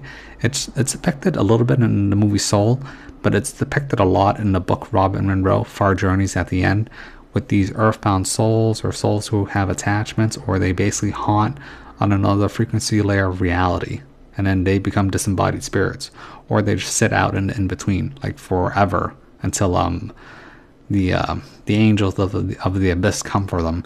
That's why you need to eventually find your next point of the journey. They rejected going into other realms. And also, by the way, if you're on my channel, you don't have family, or you don't like them, and then they're not going to come for you, or you're going to reject anybody. I mean, look, man. I mean, I'm probably going to have to come for you, aren't I? I mean, it is what it is. Look. I mean, this is part of the natural death track, all right? But this is why you really should not know about this in the living form, because then it's hard to enjoy life. So, but look, so basically what I'm trying to say is, look, if you have a shitty family, or you don't like them, and then because of that they're not going to come for you, or if they did come for you, you would reject them, you still need someone to help you along, or a spirit guide. So if I talk to you, or you know me, whatever, or I helped you, whatever, then I'll probably just come for you. It's not that big of a deal for me personally. If you don't have previous soul contract engagements, or you're not bound to another plane of reality. I mean, I think that only pertains to Vanessa at the moment, because I haven't cleared out that problem yet, because she's on a fast track to Planet Mormon. But I mean, I'll bail her out, but whatever. They chose to stay hanging around the near Earth world. Look, I mean, that's why I don't understand his what he's saying. Like, what if you don't have a family, or you're an orphan? All right, who's gonna come for you? Are you gonna be like fodder food for the Archons then? And that is where you can become preyed on by these entities. So by spreading this kind of paranoia, you're putting yourself at risk of archonic entities, and you're also putting other people at risk too, because you're telling people to avoid the deceased loved ones, avoid their spirit guides, and I don't know, I mean, after death, like, you can fool yourself into saying that you're going into some, the real afterlife, but if you're rejecting the real afterlife to go to someplace else, where are you going? Well, see, this is why I'm confused of why he scratched his head. I mean, that's something that a liar would do. In terms of what actually happens when you quote-unquote die, there's only 3 things that can happen, all right? Like, I don't know why he just lied right there. That was kind of weird. I noticed, look, I can read body language. When you scratch your head behind your ear, when you're talking, you're lying. So there's 3 things that can happen, all right? I'm trying to think, is there 3 things? Actually, there's only... No, there's only actually 2 things, now that I think about it. The dark waters of oblivion, or the white light. That's why I told you guys to read the Tibetan Book, The Dead. Okay, your spirit guides are there to take you through the portal, or whisk you away, or whatever. Or if you do it yourself, you can go around the white light. That's what the Freemasons do, and then go straight to Sirius, because they teleport that way. It means whatever. I mean, this is a high level topic. If I really think about it, unless you have advanced spirit guides, then they can just like whisk you away and take you out that way. But really, you have to understand the Tibetan Book, The Dead, or Wizard of Oz, to understand what I'm talking about at this point. Or you've actually had to have died, right? It's the situation that was animated in the movie Soul. Right. How do you know you cannot be manipulated by these things in some other way? Yeah, but how do you know you can't be manipulated by aeonic beings, or the spirit guides themselves, or there's a more passive-aggressive plan for you later in the heavenly realms? Your spirit guides, your deceased loved ones, and higher dimensional positive forces are there to help you, okay? So is the light a trap? Yeah. Alright, my dudes, I gotta interrupt it. Let's try to finish this up. Light a trap? Well, look, one positive thing about Is the light trapped? I mean, I might have to make a separate video just on that. I mean, it's really a 50-50. You have to understand what the ancients originally thought of the light, or this idea of quote-unquote sun worship is. I mean, it's the origination of all consciousness. That's why the sun is associated with consciousness, the moon is the subconsciousness. I mean, look, all quote-unquote souls, from the ancient point of view, comes and stems from the sun. It's the radiation of light outside, and then you go back through the light like a Stargate portal. That's the automatic track of the white light, which is why in Soul they get zapped by it, because you're going back to being an electrical light being, whatever. But you can go around it too. I mean, the Secret Society teach you to go around the light for a different type of light. Or even in the Tibetan Book, The Dead, they teach about the different lights, the different bardos. So that is something. But I'll let him talk. Soul Trap conspiracy crowd is that it's causing people to... Well, yeah, see, he keeps saying soul trap conspiracy crowd, but look, soul traps exist. Traps of consciousness exist, alright? Like, just because he was fortunate enough to, grow up as a... Literally, I mean, look, I hate to use this word because this is libtard wokeism talk, as literally privilege, right? He grew up in the first world country in America. He is a white male at the heyday when America was getting big, and then he can live a privileged life talking about these topics, which to me is myopic. It's a low level. He thinks he's talking about more important stuff than he's just not aware that that I am aware of much higher level people, like Manly P. Hall. The dimensions after death is 1,000 times better than anything this guy's ever done. All right, and he's making a living doing this and writing books and teaching people about the spirituality of one aspect of the astral realm, which is the heavenly realms. What can I say? He has a family, and in that love, that whatever raised him and loved them, they have a family house, and they can go back to that family house in the astral realm and meet his brother in the astral realm in the dream world of lateral realities, and meet his mother who's like dead or whatever, and still talk to her. What if you were born and you didn't have a stable family, you didn't have a stable house, and you just meandered through life with being lost to religion because things were not that great? Like a lot of people go through a shitty life, right? This guy basically struck the lottery in the earth realm, all right? But when you strike the lottery in earth realm and you go to the heavenly bliss paradises, you gotta pay that back out in, soul tokens, loosh tickets, and eventually you get bored, you get blinked out, and get cycled back through the wheel, which is the whole point of the wheel of Dharma, the wheel of necessity, of suffering, and this is how the game works. Mickey Mouse always gets paid, and he gets paid in your loosh, right? So what if he was born in, as extreme privilege, lived a good life so he could elevate himself into that realm, and it gets what if his next realm was he comes back and he's a female Indian in the slums, and he has to be a prostitute, all right, to make money just to barely survive, and has no education and is dying from disease, all right? What kind of a quote-unquote next spiritual journey are you really going to have based on your consciousness awareness of that point? This is why the cyclings are a dangerous thing. Even I've used this before. So his brother or mother or cousin, whatever, will come to him as a spirit guide and take him to Space Mountain, all right? What happens when you're done with Space Mountain? Because everything comes to an end eventually, even your existence in the astral realm. There's a natural cycling process anyways, all right? What happens when your time at Space Mountain is done, all right, and you got to go back to the start of the ride, you got to go back to the beginning of Disney realm, and instead of starting at the Teacups ride, you go through the Haunted Mansion, because that's your next goal for the wheel of grinding out your loosh. Question some near-death experiences and question the light, because not every experience with the light is real, because there is a situation of hollow heavens. People... Okay, the light thing is real, but you have to be aware of the different types of lights. There's different colorings. There's the soft white light, there's the blue light, there's the green light. Do not go to the green light. That's the worst case. That's the animal realm.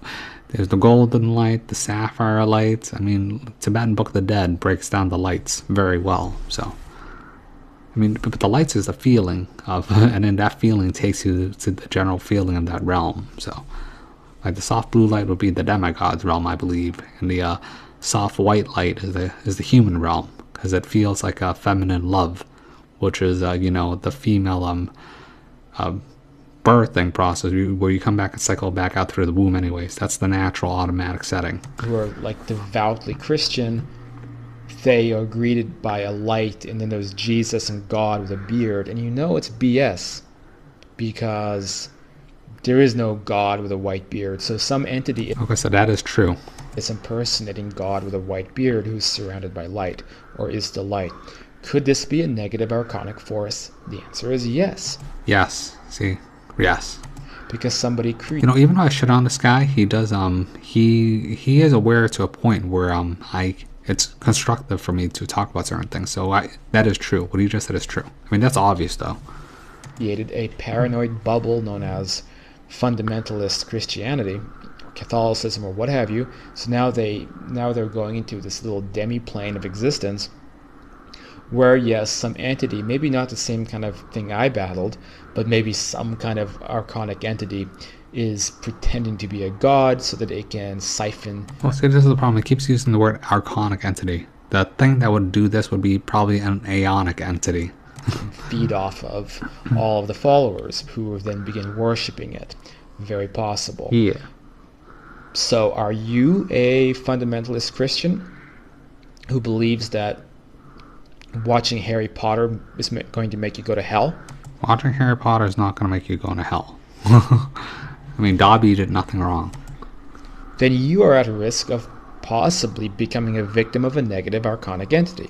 That's true. I mean, but this is a possibility chance. I mean, it's more dependent upon how you lived your life than anything, or how you dealt with your problems or your neuroses, or your using this place as a launching platform. But really, the modern religions are very dangerous these days, just because of the way that they view death or the permanence of death, and not as a transition phase. The ancients view that as you dying is like you going to sleep. You're just waking up in another world, all right? Another transition phase of existence, the continuation of the transmigration of the soul. If that is what you want to do, if you want to continue transmigrating through another realm. I mean, a natural death state, if the world was more normal, would be going through his idea of astral heaven. So that is true. But because of the state of the world that we're living in right now, the fear, the obedience, everyone has an automatic death track for the other way. Which is, I mean, that's why they make the world so shitty. So you cycle back out through here because of your natural states of submitting to authority or control, or whatever, and then, or you get addicted to Earth realm. So, are you not? Congratulations. The odds of this happening to you are very, very low. It's up to you. Having knowledge and education about the afterlife will guarantee that none of these things will happen to you. Okay? That's true. It doesn't mean that the light is always a soul trap. Are there soul traps in these, hollow heavens, places, maybe extremist Muslims and extremist Christians go? That's true. The more rigid your thinking or your attachments to the idea, belief structures of your quote-unquote born religion, of the whatever the mainstream religion is, these are false artificial constructs. But these artificialities of realms aren't necessarily just hollow realms. I mean, Planet Mormon's a real thing, and it's seeded by the people who create that egregore realm with the belief consciousness of all the souls powering it. Like Catholic heaven is real, right? Just like Mormon heaven is real.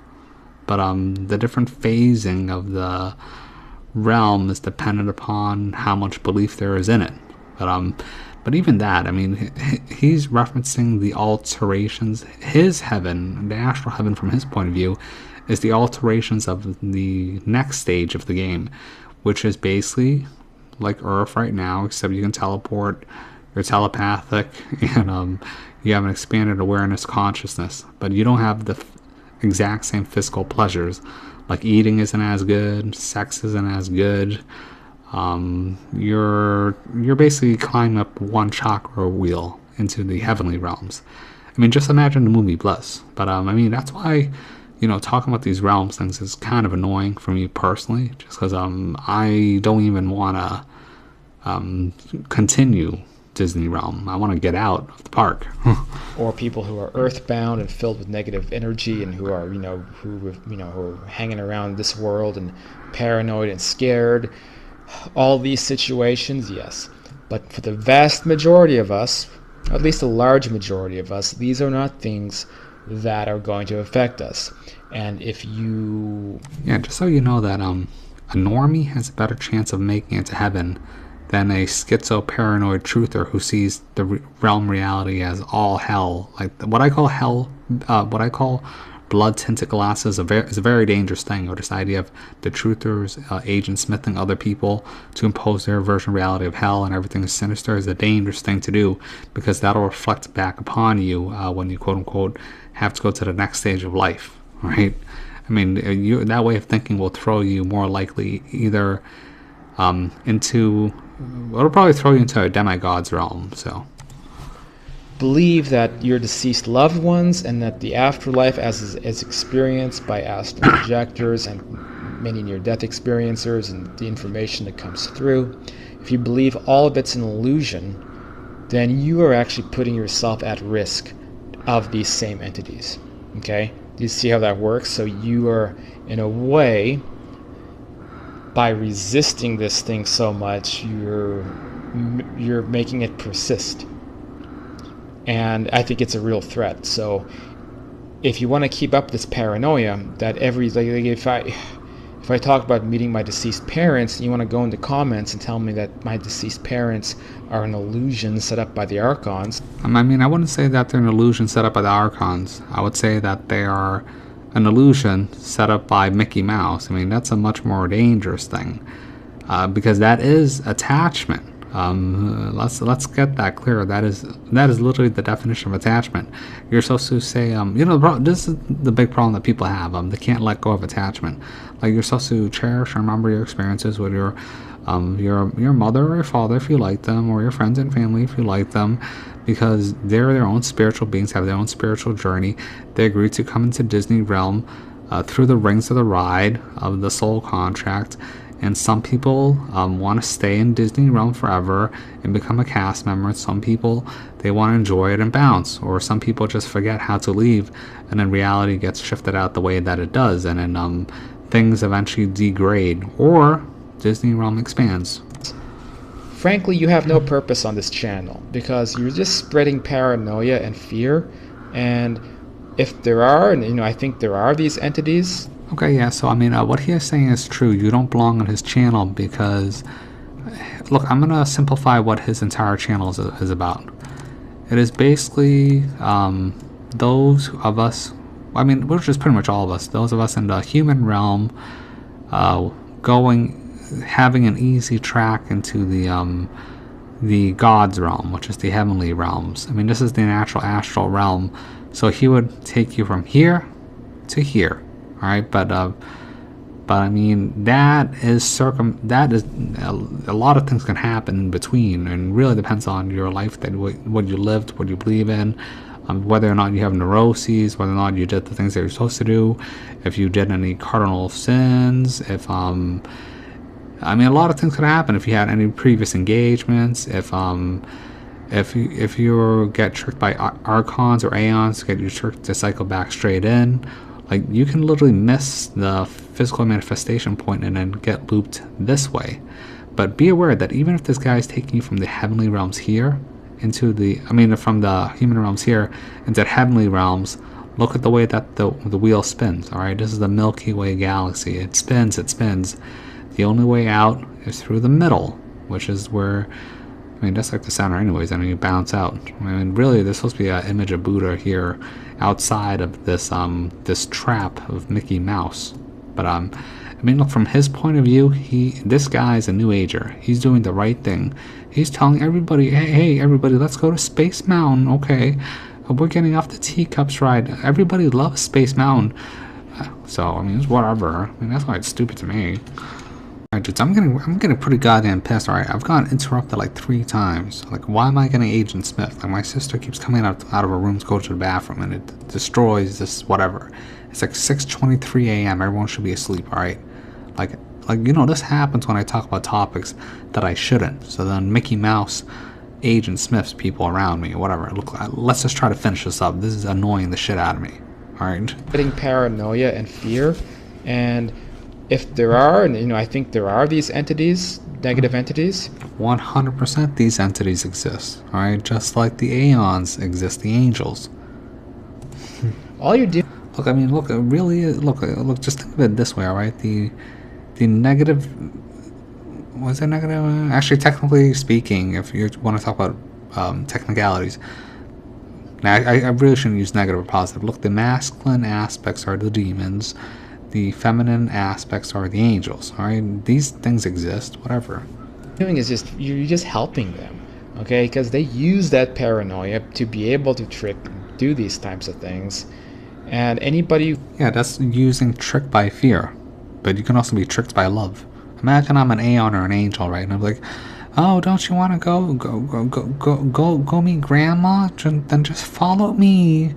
Oh, don't you want to stay back? You want to stay back on Earth? I mean, your daughter, she just had a baby. Well, what if how are they gonna live without their grandfather? Maybe you could come back and you can meet them again, okay? Like, come on. I mean, angels, they can trick you too. I mean, this is really a problem. This is why Dan from the Overwatch, he was always suspicious of these things that appear to you. It's because in his research, these archons, I mean, archons is just too general of a word. Really what they are, they're like interdimensional beings. So Who's had real experiences in the other side is not going to think that it's all an illusion. yeah, dude, it's not an illusion. But if you're talking about like having experiences on the other side, the things I've seen is fucking wackadoo. All right, like this guy doesn't even understand the not milk in the material world. He just says it's a conspiracy theory. Like, this guy's useless. All right.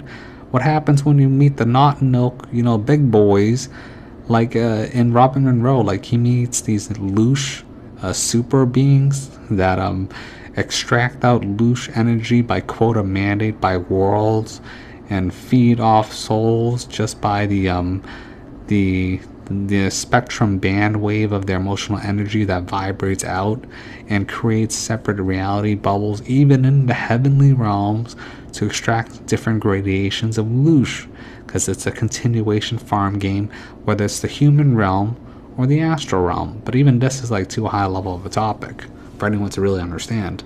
Even if it makes you feel superior to people because you can say, oh, I know it's an illusion, they don't.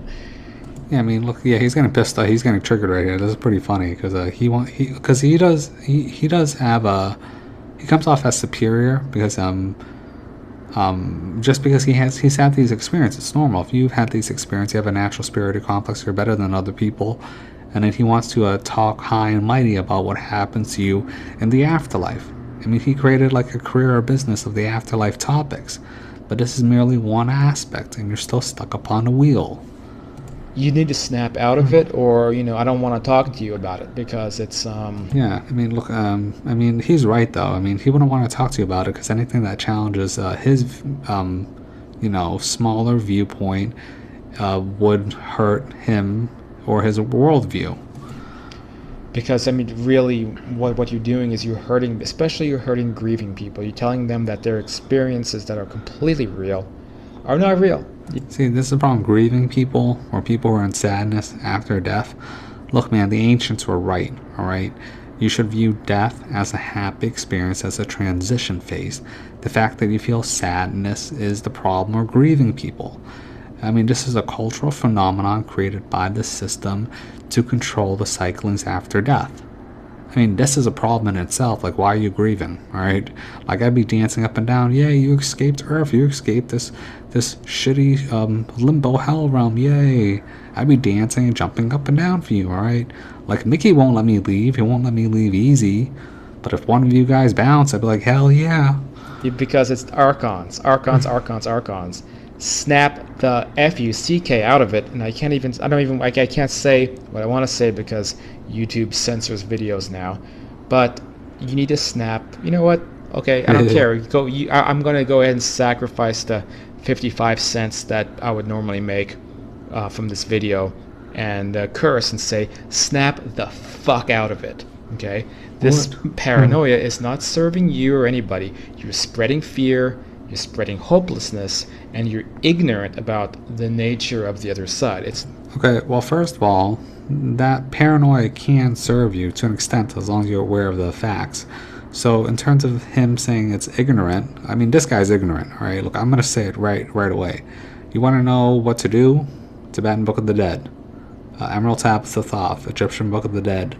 Robin Monroe, Journeys Out of the Body, Far Journeys, and Ultimate Journeys. Manly P. Hall, his Dimensions After Death, all right? You really have to do what I talk about: purification, spirit, actualization of the spirit, to liberate the spirit, 3 steps of being a true master, what that is, fear of death and overcoming it, cosmic abandonment, and the will to power. I mean, you do all that, you're set in the clear.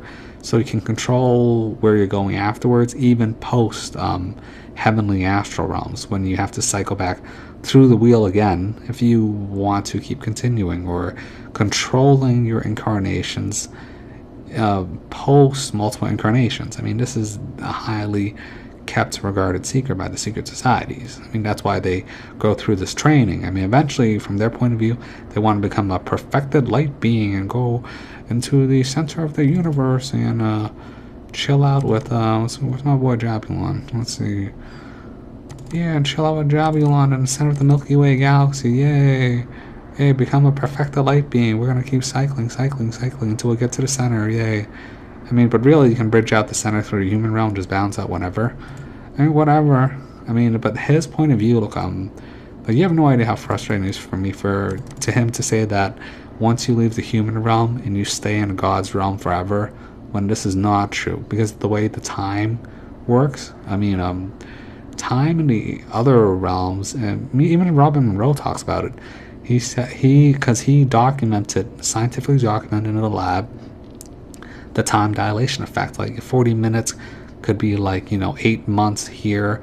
So what you think of as like a quote unquote eternity, or a longer period of life, like imagine, like, let's say instead of 80 years on Earth realm, you could spend like let's say 1,000 years here, but in relationship to here, it would only be like, let's say, one cycle of the wheel as it spins astrologically, and then you cycle back down when the Milky Way galaxy shifts eventually. Like, let's say this is age of Pisces, right? And it shifts to Aquarius. Everyone who's in the astral realm of the heavenly realms gets kicked down automatically. It's part of the wheel. This is the game. Like what he's saying is, oh, you just stay here forever. Oh, you're going to be in blissful la la land forever. That is not true. When the wheel spins, as it spins through the zodiac, the Milky Way galaxy, as it shifts, it kicks everyone down a notch or up a notch, and then the wheel cycle of those who are in each aspect cycles back in and out and out. I mean, that's how the wheel shifts. I mean, this is part of the game. Not 100% illusions. Even if something is partially true. Okay, as for the family members in general, they're probably not illusions, to be honest, because you can feel if it's your quote unquote family members, or you can ask them. First of all, the first thing you should do is ask or question, right? Because in those realms, you can't really lie because it's telepathy, so, or you feel it empathically. So he is right about that. It doesn't mean that all of our experiences in the afterlife are illusions. You're probably setting yourself up for a really difficult time. That's my rant. I had to get this out here. Maybe some of you will dislike what I have to say, but this is my estimation based upon being in this area for 20 plus years. 20 plus years? Jesus Christ. You can get involved. Like, I don't understand these boomers. Like, I've just been chilling out here for like 5 years. The website. Like, maybe it's the quality of the books I read. Books, whatever. Just please stop telling people on this channel and telling others, telling me even, that our experiences are illusions or traps. His experience is not an illusion, but it is a long con trap. Not by the Archons, but by, the Demiurge, the Ogre, the Devil, Jabulon, Mickey, the god of the Milky Way galaxy, the angel of the abyss. This person who created this perfect wheel cycle, this system of loosh extraction. You're not gonna make many friends that way, and it's bullshit. You're not gonna make many friends that way, and it's bullshit. What?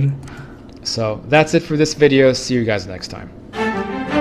Okay, see, I mean, that's why I didn't want to do this video, just because of a lot of what he says is true in pertinence to the astral realm. If you go up, literally one step faction up, but in the long run, you're still stuck in Disney realm. You're cycling back in. And my idea of, quote unquote, what I want is to escape the wheel entirely, like the ancients did.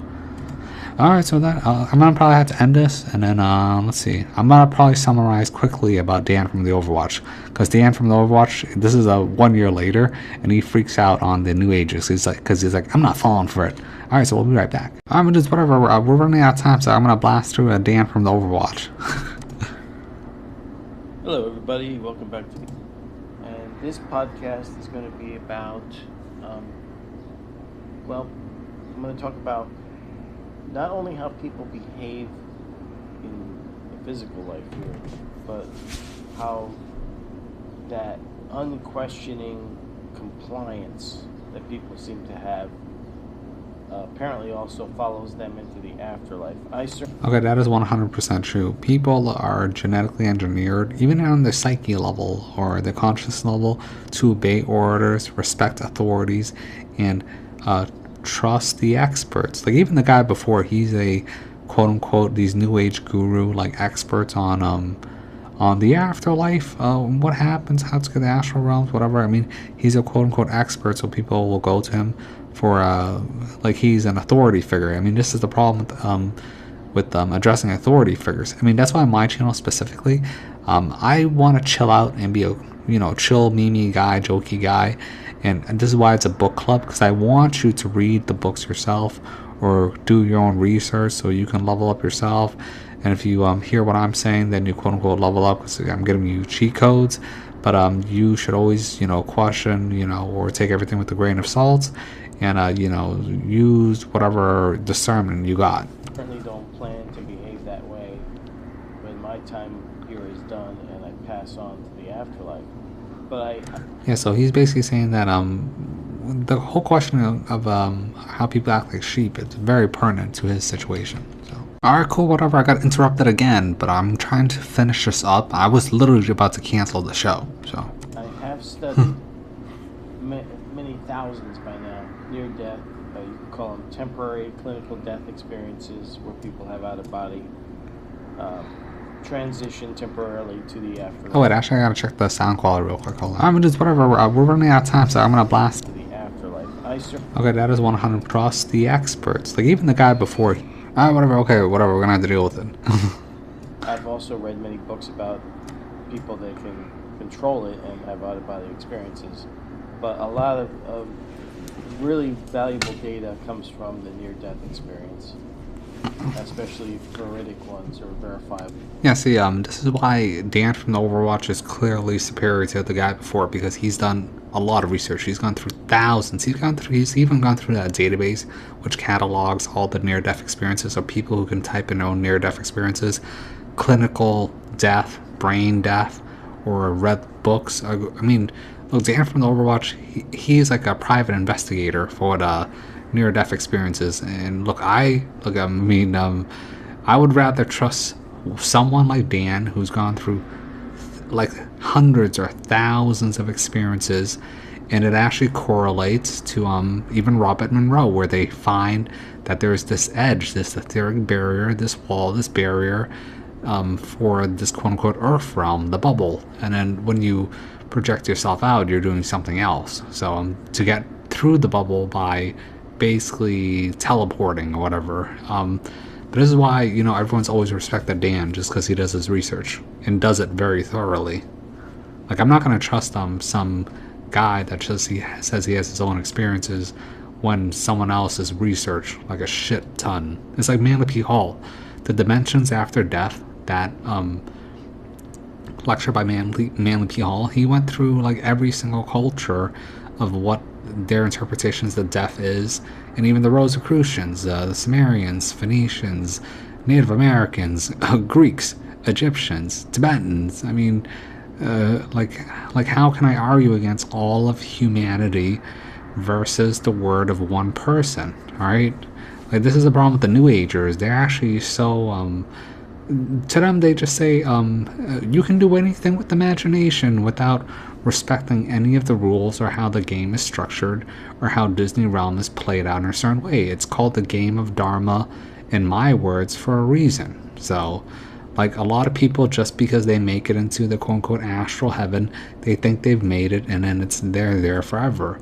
In reality, I know that as soon as the wheel turns with the changing or shifting of the astrological ages, people get booted out automatically anyways. It's one that doctors, nurses, people in hospitals, etc., people during clinical, which makes it a Spreaker link from my YouTube channel. You can see a complete backup of it. That's videos that are in my library. I then resume So what I've noticed is in this whole state, this whole pandemic nonsense that's going on in our world, and pandemic response to anything that they perceive as any type of authority. So Yeah, this is natural submission to authority, whether it be an archon, aeonic spirits, or even your quote-unquote spirited beings or relatives who are there to chauffeur you out, or the natural death process of the ritual funerary rites. I mean, this is true. Most people will not question it. Because when you're in that state of mind, it's like intuition. It's not really logic or emotion at that point. It just automatically kicks in. It's an autonomic function of the death track wheel. And if it doesn't kick in, then you end up through the waters of oblivion like Aline. And then eventually something picks you up, all right? And then that's not good. So if wear coverings on their faces, even or look into something, dogmatic or doctrine-driven religion or whatever cult mind people have out there, and I'm speaking to, I'm just speaking to the few people that follow me on Go Dan. YouTube. Saying, I'm not here to change anybody's mind. That they were wrong. They were polluting my research. They were. It was also. Not to get too sidetracked here, but when I started doing my research, I had many, many ideas that were just completely wrong, premises that I had accepted that were wrong. Yeah, because his premises was based off his Catholic background. I mean, this also polluted the ideas of Robin Monroe, because when Robin Monroe went on his astral traveling adventures, he was a Christian and his wife was a Roman Catholic. But when he encountered the astral realm and these entities, he said, what the hell? Like, it's nothing like what the Christians said, and the Catholic prayers to the saints don't stop these dark archonic entities. They just laughed at me. It was weird. I mean, it was pretty funny, actually, now that I think about it. They were polluting my research. They were interfering with my thinking. And I highly recommend Robin Monroe. I think it was Far Journeys when he encountered these archonic beings, but it's not like the beings that guy that I showed you talk about. Well, this is a high level being that shifts its form and doesn't have any real form. These were real formed archonic beings in the demigod's realm that were gonna kidnap him into like a cyberpunk materialish realm. I mean, if that happens you're a goner for that cycle. It wasn't until I had inner conflict with myself that I was able to free my mind of all the programming. In thousands and thousands of cases, there are some type of encounters with supernatural or what appears to be either deceased You have thousands and thousands and thousands. loved ones. Am I gonna trust someone who's done research like he's poured through research, or am I gonna trust one guy whose his livelihood is based on telling you a quick, easy access way to heaven?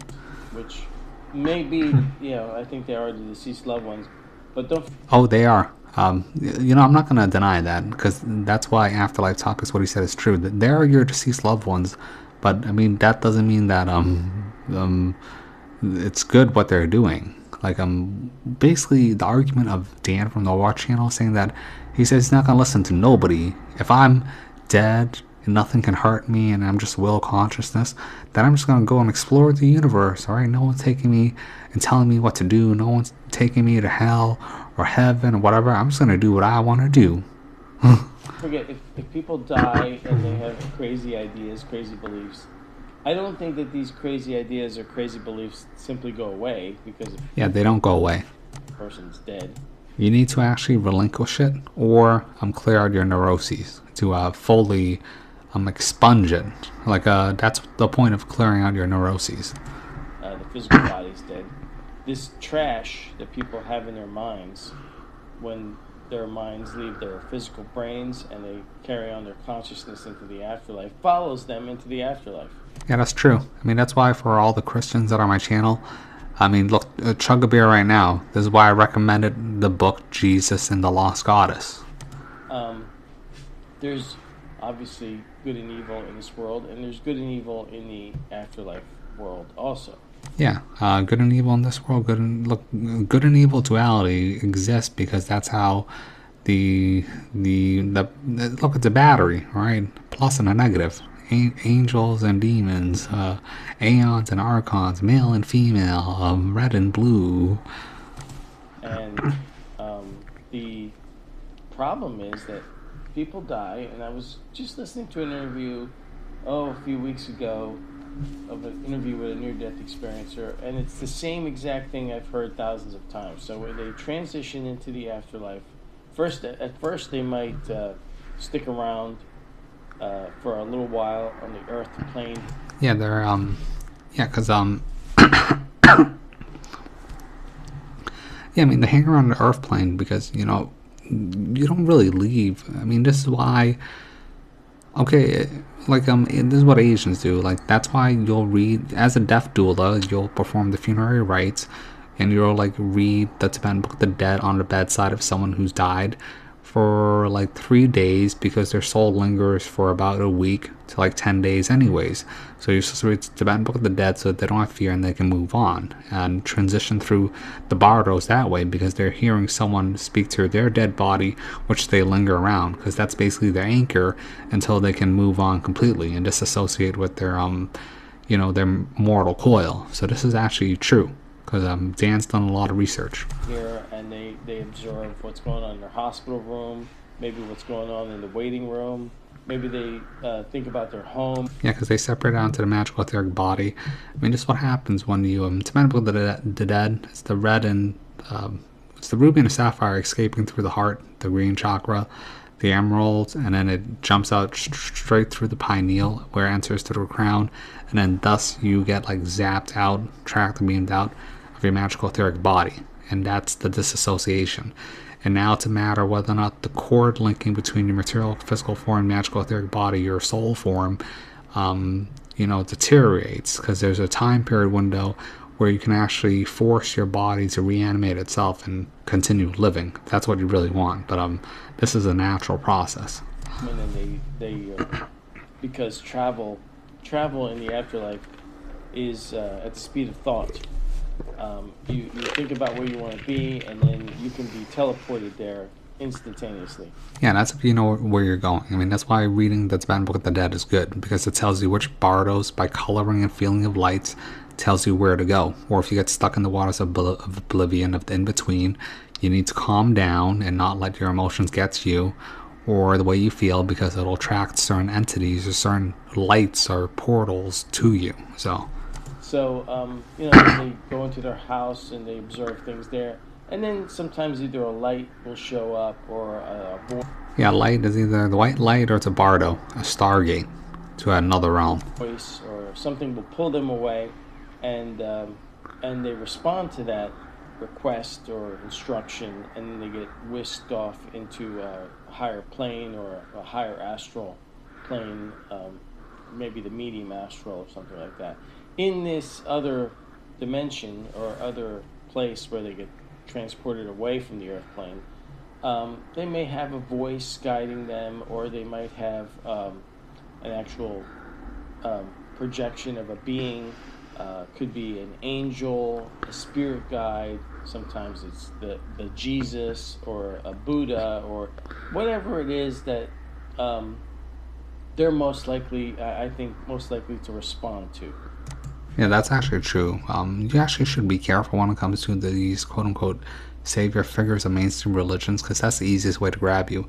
Really, what should happen is, what should happen is your quote-unquote loved ones, whatever, come to you and then whisk you away according to your heritage's ideas of the afterlife, and you get into that realm. But that's why it's dangerous if you don't like your family and they force you to basically go back to where they are, because it's a bloodline taking you out thing. Or really, ideally, you want your quote-unquote priest or spiritual master, or that's why I call myself a death priest, because you could summon my quote-unquote avatar or image or thought form of idea of me, and then that form avatar because it's me in a timeless state, or your thoughts, ideas of me, which basically just take you wherever you need to go based on how you feel, or where you need to go based on, you know, your consciousness state in its entirety. And then I would just drop you off like an Uber driver if that is what you want to do. In that state, people seem to respond to the afterlife entities the same way I watch mindless people respond to authorities. Yes, it is actually true. This is where the disagreement between him and Afterlife Topics come from. Because Afterlife Topics is saying, oh, if someone comes to you, you shouldn't reject or whatever your spirit guide, because then you're going to end up in a whole load of trouble. Okay, so Dan from Overwatch is saying that, wait a minute, how do I know that they're dumb? Why do I automatically submit and say, yes, take me wherever and whisk me away? Because it could be anywhere, because where we come from, our realm is pretty horrific. So what if we're being taken to a naughty or bad place? I mean, really, if it's your loved ones or whatever, it's probably going to be the quote-unquote next phase cycle of reality. But I mean, Dan has a good point, especially if it's you save your figures, or what if you didn't like your family or friends, but they just show up anyways? I mean, or as an Archon telling you to go wherever. So that's why in the Tibetan book The Dead, they tell you that if you're in the in-between, should calm down and then think about where you want to go, and then you quote-unquote call for help. You yourself summon like your master or your whoever you pray to, so that they can come for you, not someone automatically coming to you. There's a big difference between someone coming to you and giving you an authoritarian command through their imposition of will to take you to wherever, versus you asking for your quote-unquote spiritual master. All right, like a good example is, imagine you're in the in-between death state, right? And like, let's say you're some random person says, oh, look at me, I'm an angel, I'm here to take you to wherever, right? And then you say, okay, okay. I mean, like a mindless sheep zombie. I mean, it could be either way, really. But what is a guaranteed way is, what if you're stuck in the in-between state and you don't know what to do, and you summon, like let's say me, as your quote-unquote spiritual master, priest, spirit guide, to take you where you want to go. All right, you would, like, let's say, I'm in between. I told everyone to go fudge off. I'm gonna go summon a pink elf and pink elf and pink elf and pink elf, and I could show up and like, what do you want? Or like, why am I here? Why am I back in this realm? Oh, god damn it. Oh wait, I forgot I'm in the timeless state. I gotta show for everybody around because it's the SS Pink Lucy, and then I can bounce. All right, okay. Where am I dropping you off? I want to go to the astral realm. Did I tell you should get out of Disney realm? I could just put you on a ship and we'll just bounce out of the Milky Way, and when you can go back to being a light being before you became a human. I guess, like, I mean, that could happen. Like, a lot of stuff could happen. Like, for me personally, I picked the most ideal situation where I escape the trap itself. The trap itself is your human avatar embodiment. This world and what they perceive to be an authority. So in the afterlife, because Dan's right, the human avatar body embodiment, the creation, it's a slave. It was created by the Archons to farm out loosh. It has natural tendencies to submit to authority, submit to gods, and worship things. And you've been bred that way over a long period of time. And then really, if you can overcome that, or you question everything, or naturally don't take orders, or you don't believe in the Archons or anarchy, then I mean you're golden, you're unique, you're unique. But that's why they breed you out. If they get told, come here, you can't go there, don't turn around, whatever it is they're instructed to do, they simply comply. No. Yeah, this actually does happen a lot in near-death experiences. They're given orders, like small orders first, and then the big order says, come with me to this place, and then they go straight with them.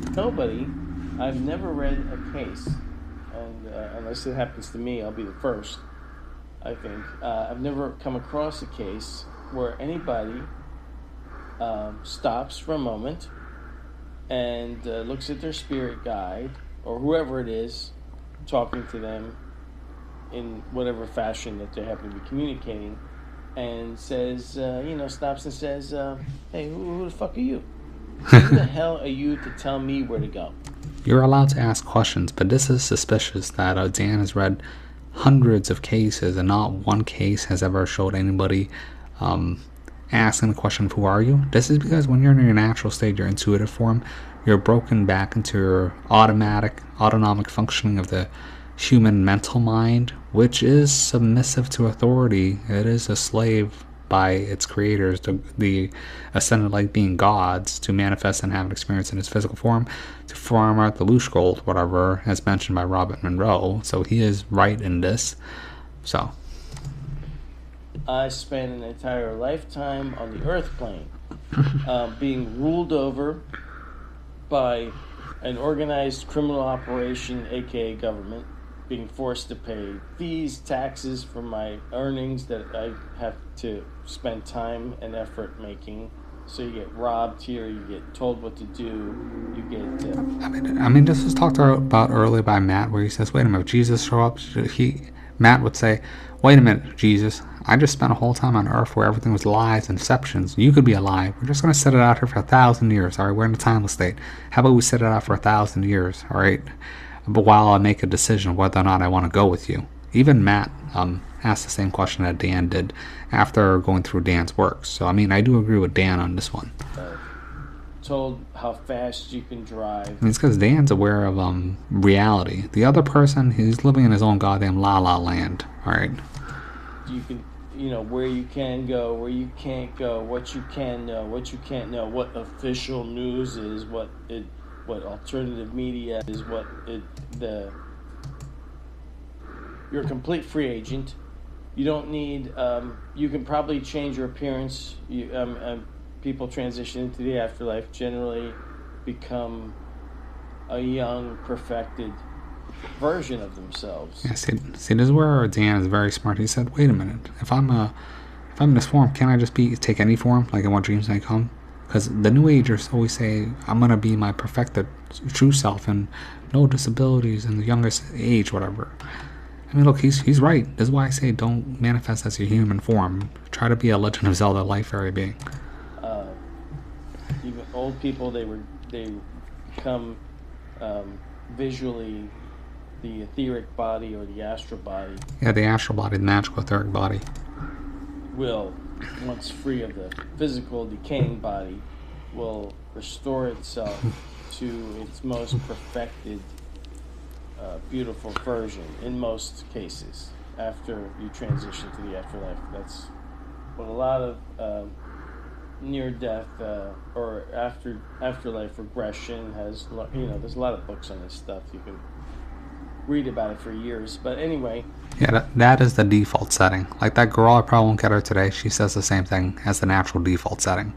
I mean, I've already gone past default setting where I pick a Legend of Zelda, a life fairy being that can transform.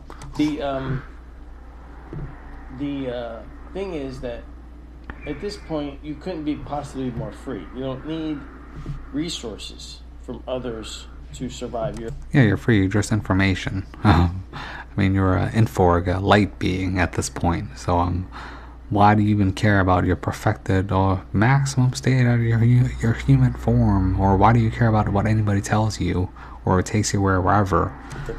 True. And I don't buy, I always question all this other stuff that all these so-called gurus, they want to tell you all this stuff like that, you have to surrender your ego, you have to have this ego death, you're not really an individual. Yeah, you should not surrender your ego death. I mean, like that is dumb. I mean, that's another trap. Really, in the human realm is where you develop your growth for individuality, which is the whole point, which is why they do the opposite. I mean, that's why the human realm exists. That's one of the major points of existing here, developing individuality, because that carries for you into the next realm, because you can't really grow that in the next realm. It's a different type of spiritual growth. Individual. You're just part of a collective consciousness, and you're just having kind of like this faux individualistic experience. and you and the tree down the I mean, you do maintain your individuality and you have a maintaining connection to the spirit, which is God. But people take it too far where they think you don't maintain your individuality when you go back to the spirit, which is what the animation consciousness itself. But that's I mean, that's like the scenes in the Nines when the crystal surrounds that number 10 thing. street and the other person across the road from you, you're all the same thing. And I don't necessarily buy into any of this stuff. Yeah, that's not true. And just because somebody has some type of charismatic presence, I mean, you gotta view this realm for what it is. All right, you're a spirit walking by a circus. You heard the noise, and Mickey Mouse, the devil, said, "Come on in, come on in. We got 6 realms for you: human realm, hungry ghost realm, hell realm. We got the astral heaven realm for guys like afterlife topics. We got the demigods realm for the not know. Come on in, come on down. Well, we got a place for everybody." or voice, or And then Dan's like, I'm stuck in this circus tent, but how do I get out? Every time I turn, someone's telling me to go that way. So I'm going to go the other way. I'm going to go where I want to go. I'm going to go my own way. Like, Dan is right about that. If you listen to the other guy, Afterlife Topics, you're picking a very specific path, which is, that one nice section in Disney World for the quote-unquote good boys and girls who went to heaven and did the right thing. I mean, look, the problem with me is that a lot of people think you're going to be there forever. That's not true. In the movie What Dreams May Come, it showed you at the end, they cycle back into the human realm. That's a truth drop. they come across as being somehow acknowledged by others as a guru, quote unquote. I don't necessarily buy into any of this garbage. I don't think that I am the same as a tree down the street, or that I am the same as some other person, or that my consciousness is just having an illusion of individuality. I think that's all garbage. Yeah, that's true. You're a spirited being that came outside of the realm that decided to, quote-unquote, soul conscious come back in here, so... I'm gonna have to rush this, because I hear babies, so everyone's waking up in my apartment complex. I think that there's an effort here to make people sexuality, and they want you to be part of their... And hopefully my dogs will. There's an author called... Reviewed on the... Who is this being talking to me? On my own, and discover everything that's out there. Really, you can't be harmed at that point, right? Okay, so I'll just sum it up for, actually, let me see. I mean, once you're free of linear, call this podcast with the title. If you live in a state where they really can't enforce any physically, and I just wanted to upload this. Okay, so his argument is simple. If I'm free from my human mortal coil and nothing can hurt me, why am I going to submit to my human mental state of automatically taking orders and submitting to authority? I mean, they could be lying to me. So if I'm already in a free state of mind and I'm free as I can be, I can teleport and do whatever I want, why do I have to listen to you? I'm going to explore the quote-unquote universe on my own, or whatever, which is dangerous because they don't want you to do that, because they want you stuck in the wheel rotations of Disney realm. So through Dan's own interpretations, through his own his own stubbornness, he realizes that what he's doing at the end is the right thing to do on the grand scheme of things. Because I'll show you the wheel, what Dan is thinking. So okay, so I'm gonna show you. Basically, I have to talk about. Okay, so basically, if you're talking about the afterlife topics, this is the human realm, right? He's giving you the promise of heaven. We're gonna go straight to the astral realm, to the heavenly God realms. We're gonna stay here forever, guys. Let's have a jolly, all good time. We're like our perfected young selves, and we all see our families, and all is love, a selfless action, blah blah blah. Look, hate to break it to you, the wheel spins. You get cycled back down eventually, whether you realize it or not, or whether your people that you talk to in the astral realms realize it or not, because they don't really realize it. Because for them, because they can't die. When they cycle back through when the wheel spins, it's the shifting of the astrological age, even for them, and they fall back down the wheel automatically. I mean, I mean, isn't this obvious? I mean, this is how a wheel spins. So what Dan is saying is like, okay, just imagine this is human realm right here, right? And then Dan's dead. He's floating around here, right? And you have like a angel being come, hey Dan, this is your grandma. I'm gonna take you here. Dan's like, who the hell are you? I don't know you. Like, how do I know that you're really my grandma? I am your grandma. Where? Oh, well, I guess you don't want to go to heaven then. I don't trust you. Alright, so his grandma disappears. Then Archon comes to him, right? And Archon comes here from the bottom. It's like, hello, Dan. I'm an Archon. Ooh, submit to me. What the fuck are you? Who are you? Do I know you? Go away. He's not submitting to me. Alright, then a bunch of entities from left and right are gonna come from him. It's like, hey, do you wanna go back to human realm? Human realm, that place sucked. Government took all my money. Like, what the hell? I hate the human realm. What the hell are you? Get out of here. Okay, so he's gonna stick in here. He's gonna think and ponder. Then he's like, I'm in a non-formless state. I can pretty much will anything. I don't have to submit to authority. Nothing can hurt me. Nothing can do anything to me.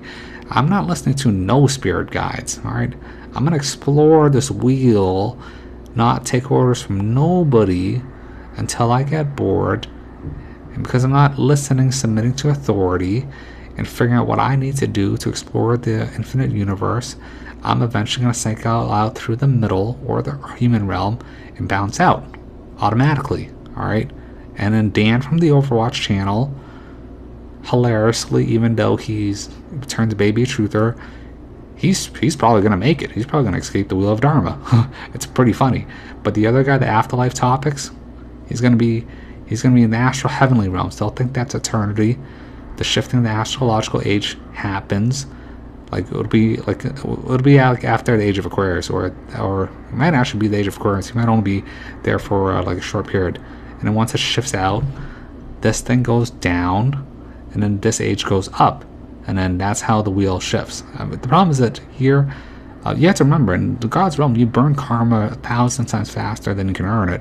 And the only place to earn karma for individual growth is the human realm, which is why you must cycle back out anyways. This is the purification process of why you came into this realm anyways. So if, from my point of view, the winner of the round is Dan from the Overwatch.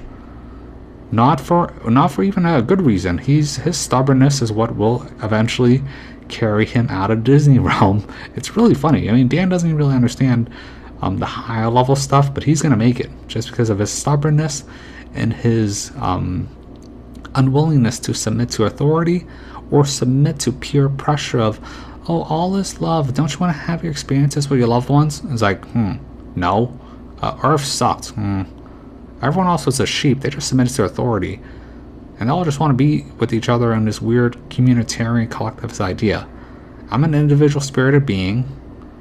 I already attained my individuality at maximum level in the human realm, which is what I'm maxing out the human realm. I'm here to bounce out. I'm not listening to nobody. I'm not joining no group. I'm not joining no egregore, even though recently I became a Baby Truther, because I'm going to bounce out eventually. Alright, so from this, if you look at this chart, Dan from the Overwatch channel, congratulations, you made it. Other guy, sorry to break the news, but you're going to be in the astral God's realm for a little bit until it cycles out, and then basically reality shifts. So I mean that's on such a long timeline that no one really cares, and that's the problem. But whatever. I mean, that's how the game works. I mean, maybe I'll talk more about the game later. Alright, look, I gotta bounce because everyone in my apartment's waking up. What time is it? Like 7? Alright, you guys have a good night. I mean, I thought the show was actually a waste of time just because from my personal view, I mean, look, Dan, he's right to be aware of these New Agers and how they don't address consequences or really address the darkness, really, because they think everybody just gets a free pass. But really, in reality, if you watch the Dimensions After Death by Manly P. Hall, finally centers in the heart. Ooh, see, it finally centers in the heart, and you escape through the heart. From the heart, it carries upwards along the pneumogastric nerve till it reaches the crown of the head. Crown of the head through the pineal gland, and you bounce out that way through your magical terror body. And at the crown of the head, it departs. And it takes with it, for a time, a magnetic connection between the a super self or the real self and the body. He's talking about the magical third body. Forward. A quietude between lives. A Zen sort of situation. Quietude between lives, the dreamless sleep state, like putting your computer on rest mode. Look, man, you know, I'm really dumb. I shouldn't have wasted my time doing a stupid fight between two people that don't know what they're really talking about. I should have just broken down Manly P. Hall. I mean, that's not to say that I don't like, you know, I like Afterlife Topics for entertainment, and I like Dan for his older stuff. But if I'm gonna have to pick who's gonna win, the game of Dharma, Dan, hands down, Dan. It is hilarious how why I think this, but Dan from the Overwatch, he's gonna make it.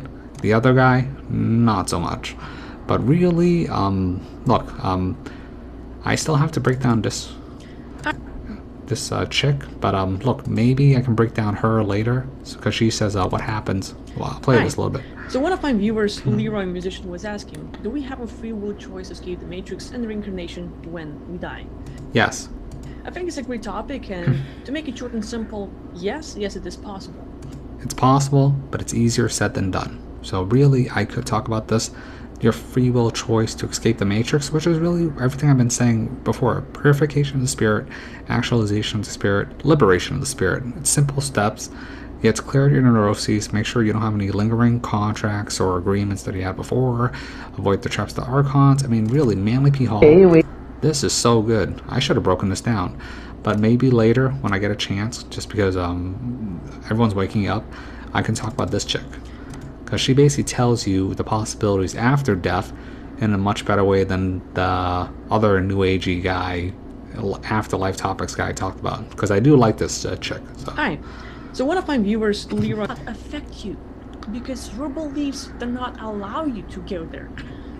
Yeah, this is true. I mean, first law of networking, birds of a feather flock together. So, I mean, you know, you attract those who are like-minded. But specifically, I don't know if I should break down Manly P. Hall, just because his is very complicated. But it's true, though. This is the Rosicrucian method, and the original classical thinking back to the Atlantean thought. So, Manly P. Hall, I would say, is right. Above everybody else, which is why I feel like this is a waste of time.